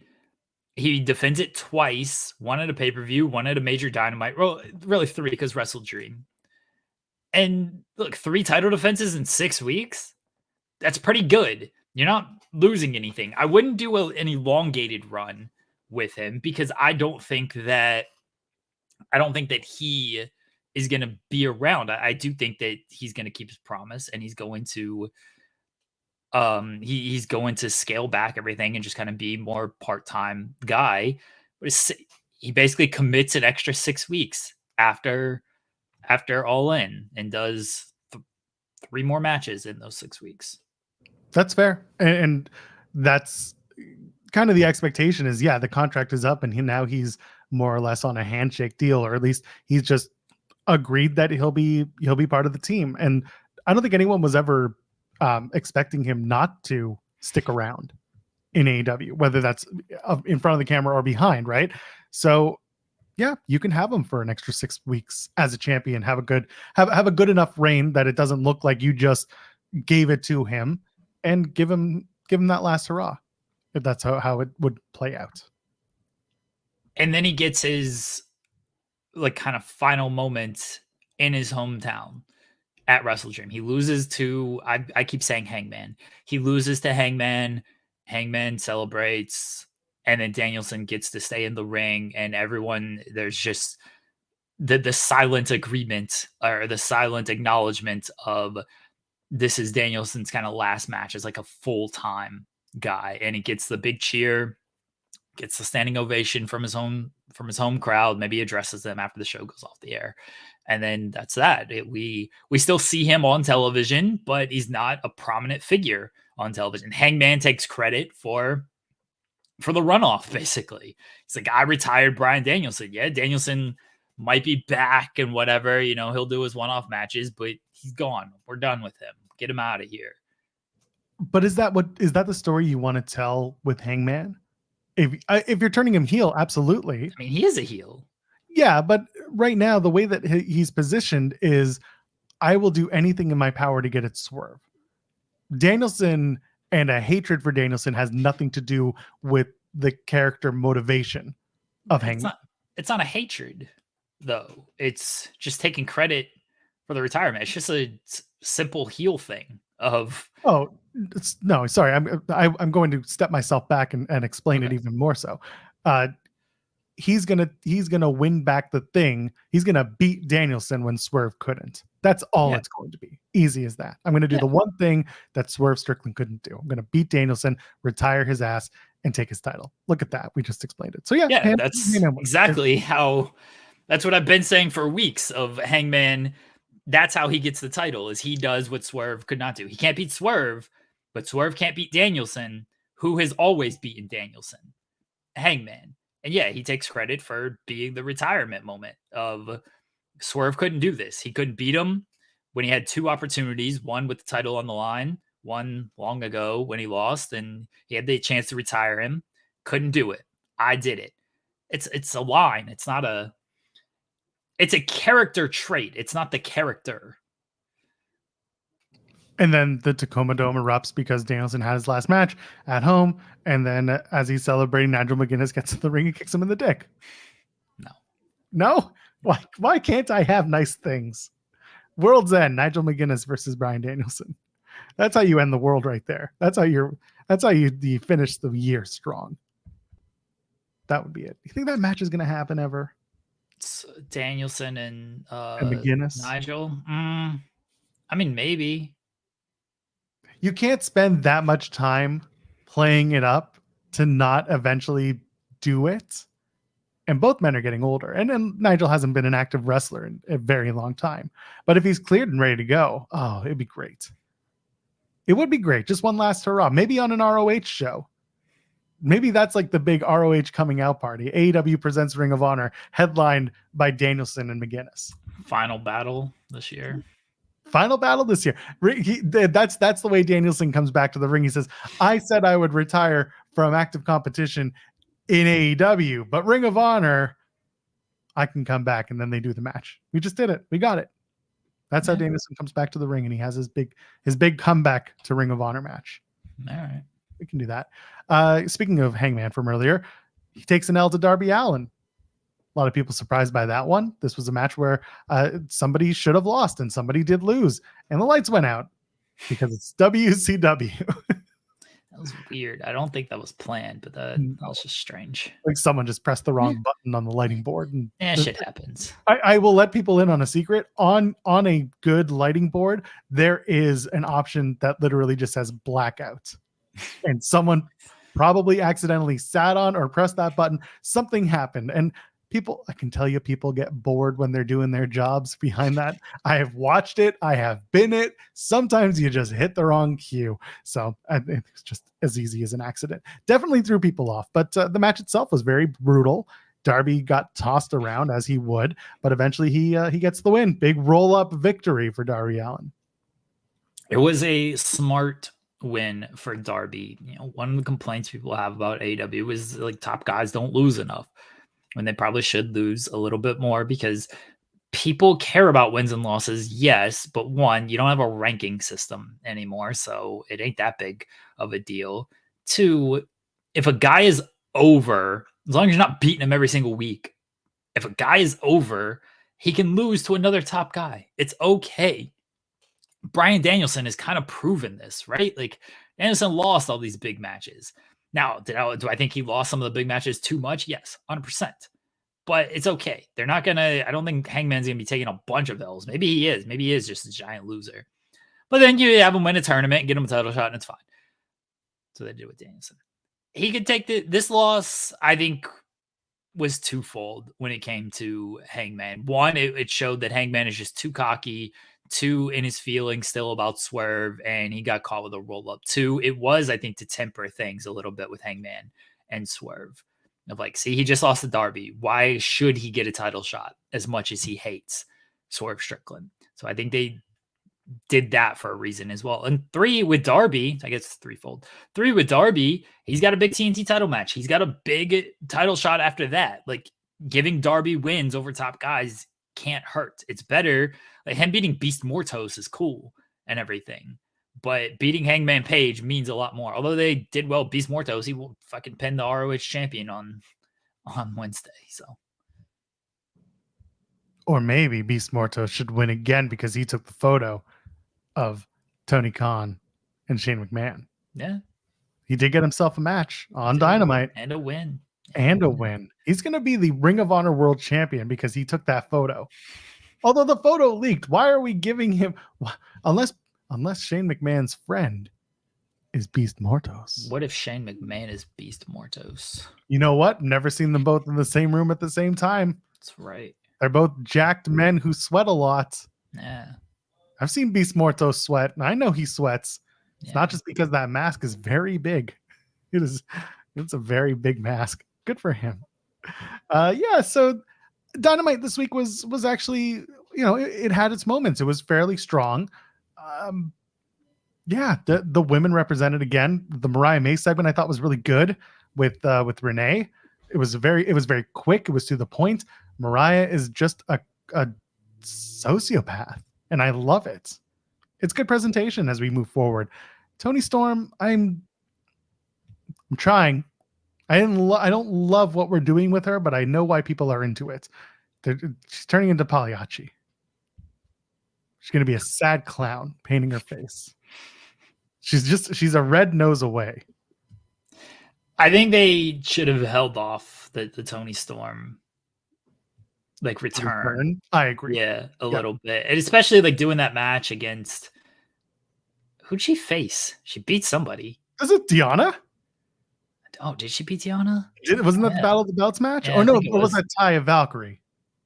Yeah, she beat Taya. Deonna faced Willow. That's what it was. Yeah, Deonna beat. Yeah, okay. Sorry, got my matches from Battle of the Belts confused. I know how important Battle of the Belts is, but yes, they had her have a match on Battle of the Belts. Yeah, kind of an unnecessary thing, just against Taya Valkyrie. I would have just held off on that and then gone from there. To sell the attack a little bit more, because now it's not that the program is cold off of all of this, because I don't think that's the case at all. But the turn was the big thing, and that was super hot coming out of that. And then the goal to the what's the word I'm looking for? The challenge. Seems like a simple word, but my brain is not great. The challenge was always going to be, how do you keep it hot now for a month before the actual match? And that's still the challenge. You've got to continue to keep it hot. I think it's good right now. It doesn't feel as hot though as the Mercedes and Britt match to me anymore. And before it did, and now it doesn't quite feel that way. Yeah, and the addition of Camille to Mercedes' presentation certainly made that fresher. Especially because, as we've noted and as we've reported, it's Britt's been suspended for a couple of weeks. The match, again, is not in question for All In, but Britt on AEW TV is not happening right now. So it's on Mercedes and Camille to carry that story for the next little bits. And they did an okay job with, explaining, the Elite suspended Britt Baker, which it was funny because that ended up being a little tongue in cheek, but wasn't a lie. It just wasn't necessarily the people who did it. So that works. But I agree with you, and we've talked about it too. They could have held off on the Toni return for a couple of weeks. I understand putting her on Battle of the Belts because it's a ratings hop. People love Toni Storm. It's a match for her to have, but it didn't work. And I think that did a disservice to the overall story. It was a chance that they took, but it wasn't a very helpful one in the end. So other than that, there was enough going on that I enjoyed Dynamite, and I didn't sit there looking at the clock wondering, are we done yet? A good episode. And again, the Swerve stuff, we talked about it. We said Danielson and Swerve are going to have to find a way to get people invested in their match coming out of Blood and Guts, and Danielson not being physically involved as much going into the match. And I think they found a pretty good way to at least get us talking about how this match could play out and how everything afterwards could play out. I saw Why Solable. We talked about it while you were taking care of things. The idea that, at the worst case scenario is Danielson wins and then injuries force him to vacate the title. That is something that I hope doesn't come up. But we did mention that that is a reality that is on the table as well. And if they do that, they really should try to make it their best chance or choice to have someone like they did with Jamie Hayter. Work a match with the injured party, get the title off them in some weird fashion where Danielson like is goaded into the title match and he loses, however that is. Do a shock thing. Look, I think if Danielson's banged up and they're that concerned about the injury, then Swerve should just win. I understand maybe it gets worse during the match, but if they're that concerned about it, Swerve should win. Otherwise, I heard a little bit while I was gone. You were talking about not necessarily you, like the chat, maybe mentioned it as well. Of like he wins and then vacates the title the next night and gets like that I don't like that at all. I don't think Danielson wants to do that either. Just at that point, just have Swerve beat him. The problem is it makes kind of Swerve a heel, and I don't think they want to do that. I think that's why, again, Danielson's probably going to win. Maybe it's not a full-on heel because it's all in the presentation. If Swerve comes out and gloats about it, then yeah, he's a heel. If Swerve comes out and is like, there's two men fighting, I had to beat him. What do you want me to do? Like, I had to beat him. Then it's more understandable. And then obviously, if you do the stuff with Hangman's going to be the heel. Swerve is going to be the baby face. So it is about presentation. But I don't like Danielson wins and then he just vacates it the next night. If it's due to injury, then that happens in the match. Then I would say pray that Bryan Danielson can get through a match with Darby Allin. And I think you can very easily get through a match with Darby Allin because Darby Allin can bump his ass off and Bryan can make his stuff look good. And then in the end, Darby just wins. And that's probably, unless the injury is so bad that he just can't even do that. But then at that point, then Swerve should probably just win. Unless they don't know it's that bad until you're coming out of the Swerve match. It's a weird thing. I would venture to guess they know the injury status. They feel he's fine, obviously, to wrestle this match and continue to wrestle moving forward. This is why I think a short reign is good as well, because you're not asking too much of him. And then you move forward with things. If they know the injury status and they know it's bad and they know he can't like really continue, then just have Swerve win. If they don't think it's that bad, he can wrestle and then it gets worse in the match, then you have him win and you assess after, and then you just do the Darby match and Darby wins. Yeah, there are ways to get through it and there are ways to make it work. One thing you can do is have Danielson win the title because Shane McMahon comes in and becomes Danielson's new guy, and he brings Bobby Lashley with him, and then they grab Goldberg and they become the Shane Event Mafia. Shout out Shane A's, Louis. Y'all gave me the assist on that, but I had to add in the Bobby Lashley. And it's just Shane McMahon comes in and he's just taking former WWE guys and he makes a stable out of them. It's EV 2.0 for the TNA fans, all three of you. It's World Titan Federation and MLW, which really isn't even close to that, but it's the same thing for all one of you who watch MLW. Shout out to MLW. They're pretty good with the talent. They provide us a lot of good interviews. But anyway, Shane McMahon making a WWE faction in AEW.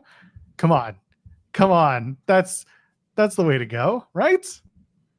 I hope Shane's on TV at some point. Shane be fantastic. I know people don't like it, but hilarious to me.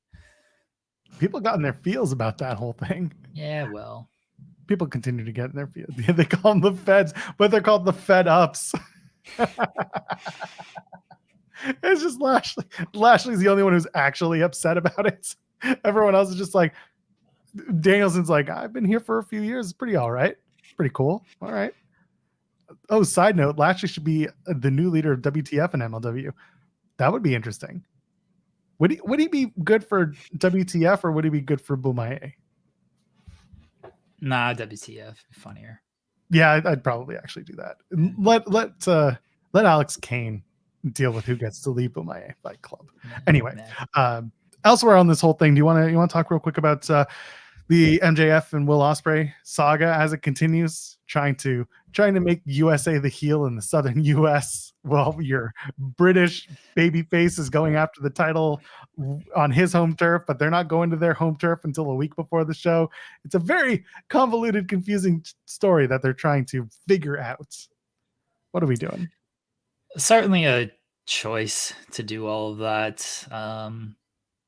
Like I said, simple enough. AEW fans love Will Ospreay. The South loves USA. So you're fighting a little uphill with that. That's the weirdest fight to have. Just because you're fighting uphill on cheering everything. When are they leaving the South anytime soon? Now they're in North Carolina next week. Yeah, I remember you mentioned that on Wednesday. What else is so? They're in Winston-Salem, and then they're in Norfolk, and then they go to Cardiff. That's amazing. All right. Well, good luck to them. You think MJF is going to Mexico tonight. Well, he's going to be wrestling in Mexico tonight, and then he's got the Rev Pro show coming up in a couple of weeks. So there you go. That'll get him some heat at least. I hope that they show the footage. I'm sure that they will. Kyle Fletcher's getting an opportunity for to face MJF. We're not going to give out any spoilers from Collision, so regardless, they're going to do Fletcher MJF. That's good, right? Fun. Sure. Fletcher wins. No. Yeah, I tried. I do love Kyle Fletcher coming out and just being like, this company gave me a hot girlfriend, a house. It is just like, but you're the baby face. Shut up. You're the baby face. Stop it. And I was sitting there just being like, I get what you're trying to say. I get that you're being thankful, but man, people aren't going to take it that way necessarily.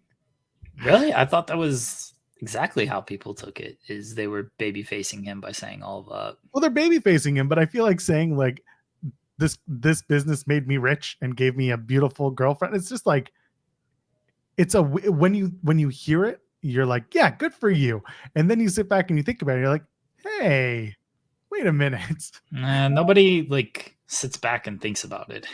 Nobody thinks about it. That's like, fair. That's what we're here for. We're supposed to think about it. That's what we do in the weeds.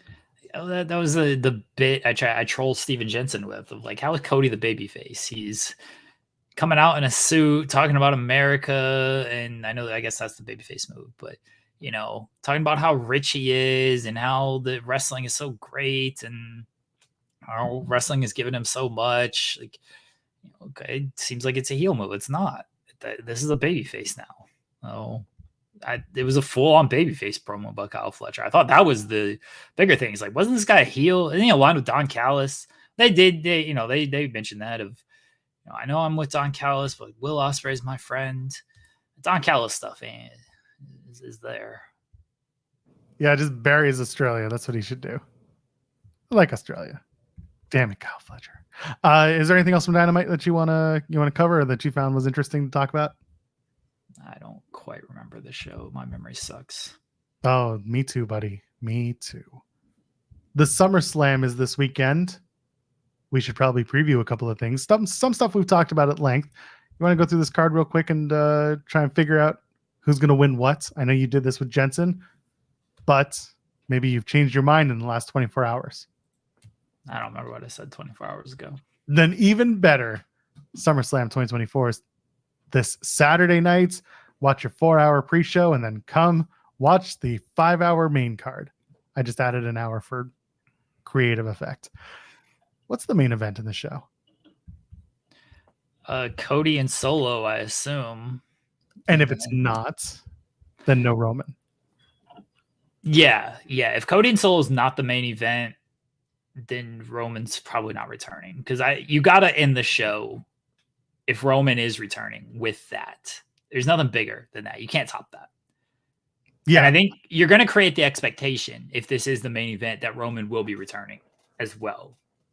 So if you're going to create that expectation, you should probably deliver on it. And I know, like, if they don't deliver on it, there'll be people who'll be like, well, they never promised you. They never promised you.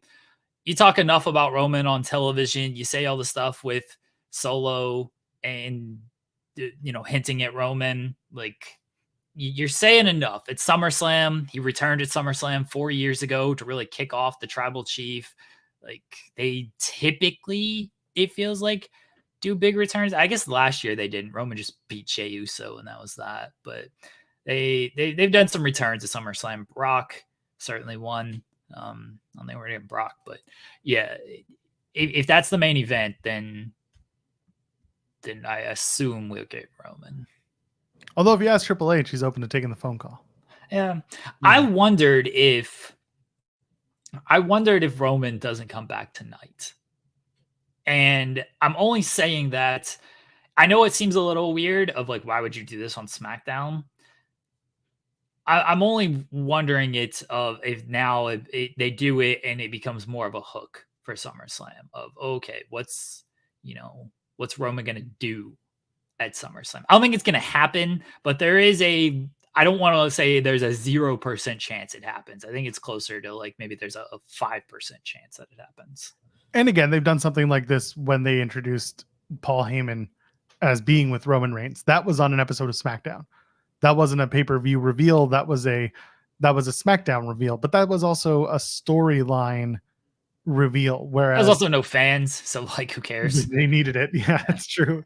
Okay, so maybe it's not Roman tonight. Maybe it's Heyman.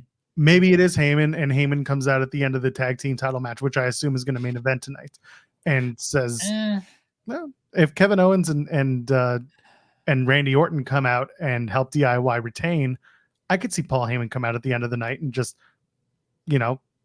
stare off, or whatever the version of the Bloodline Clubhouse gets wrecked because they've been doing those stupid backstagers,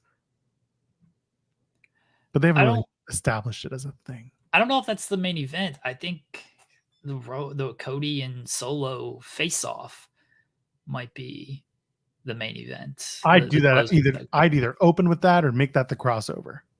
I see what you're saying, because Gargano and Ciampa potentially win because they don't because of Orton and Owens getting involved.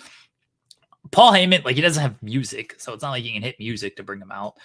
He could just like walk out, I guess. It could also, like, this is kind of a weird ending, but maybe it works. Vehicle arrives, Paul Heyman steps out. That's the end of the show. And it's like, ooh, what? First off, why the fuck Paul Heyman get here at 10? Doesn't he know when the show ends? But, maybe that's kind of your hook for everything of like, oh, what's Paul Heyman doing back? What's going to happen at SummerSlam? Looking at what's the lineup for tonight's SmackDown, for better or worse, considering he's a dumbass, Logan Paul's homecoming is probably the crossover. That's probably the 9 o'clock. Sure. The women's tag title match should be in a bigger spot because it is Jade and Bianca, but I don't think it'll be in a prominent crossover spot. But I do think the DIY Bloodline match, I think that main events, and then Solo and Cody face to face, I think that opens. And maybe there's some teases, but other than that, yeah, Logan being the 9 o'clock crossover makes sense to me. Okay. We'll see. I see what you're saying there, and that's very possible. It's very possible. We're going to probably have the rundown over on FightfulSelect.com when it happens. Listen, I'm curious, but also I feel like I know the answer.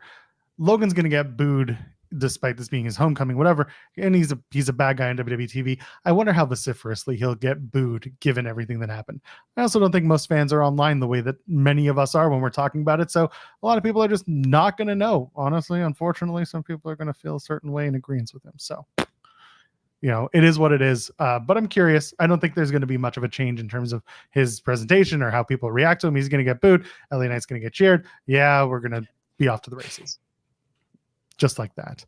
So yeah, that's what's going to go on tonight on SmackDown. But going back to the SummerSlam card real quick as we start to wrap up, the main event, if it's not Cody and Solo, then we know that Roman's not necessarily coming out. And that'll be that. Do you main event with Drew versus CM Punk with Seth as the referee?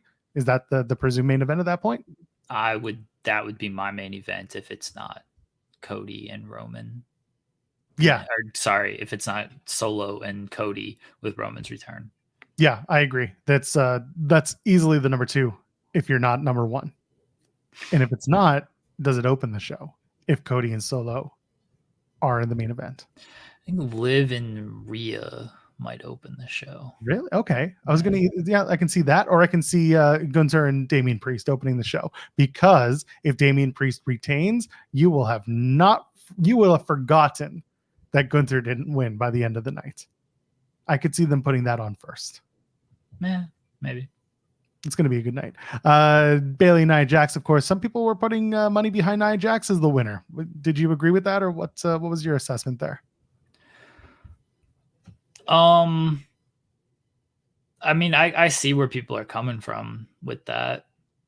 I assume Tiffany gets her new pink briefcase tonight. Nia said that she would have a new briefcase for her, and then she immediately cashes it in. I think they're going to keep that on her for a little bit longer. I think they want to keep it moving with her having that briefcase. I haven't seen any photos from the Superstore. They've done this before where they've spoiled it for themselves by having, certain products put out in the Superstore before they go out on live TV. So who knows? If I see one, I'm sure it'll make the rounds, but I'm assuming that Tiffany's going to debut the new suitcase tonight. I don't think she's going to cash in tomorrow. I don't. Yeah. I think Bayley will win. I think Nia and Tiffany will continue their friendship, feudship, maybe do a women's tag title thing, because I have to assume that Jade and Bianca are winning those tag titles. That they have to be coming out of literally everything.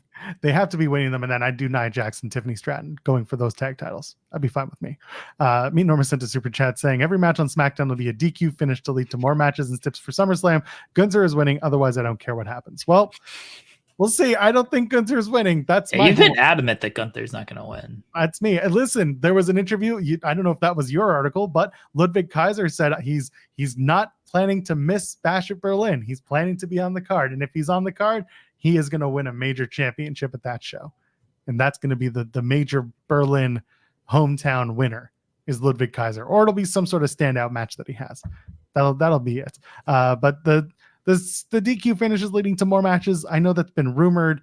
I'm fine with a 7-match card. Maybe add some stipulations to the matches you already have, because other than Seth Rollins, there are no other stipulations in here.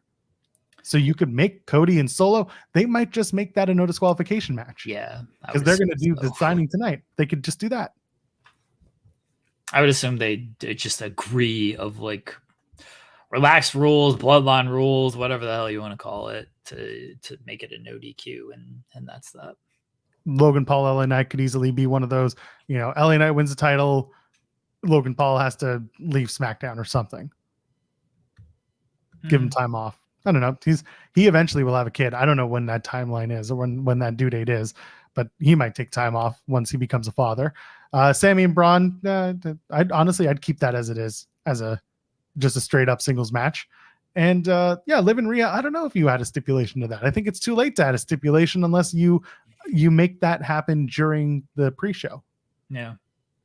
Dominic is a special guest referee. It's too late. We already have a special guest referee. We're not doing another one.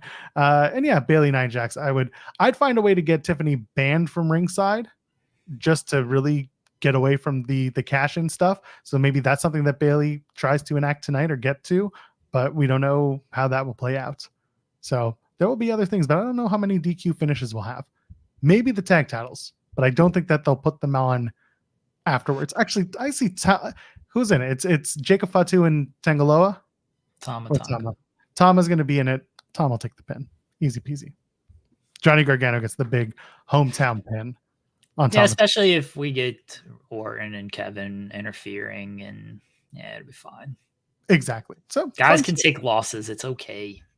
We saw it this past week. We saw it on Dynamite. We'll see it again in WWE. We'll see it everywhere. Happens on TNA too. Mustafa Ali just lost a title match. His second in a row. Big loser, Mustafa Ali. Gonna quit wrestling forever. All right. And then, of course, Collision's already taped, so you can go and check out the spoilers if you want. Rampage is tonight. Apparently, there's a good match between MXM and Private Party. So go check that out if you are interested in that.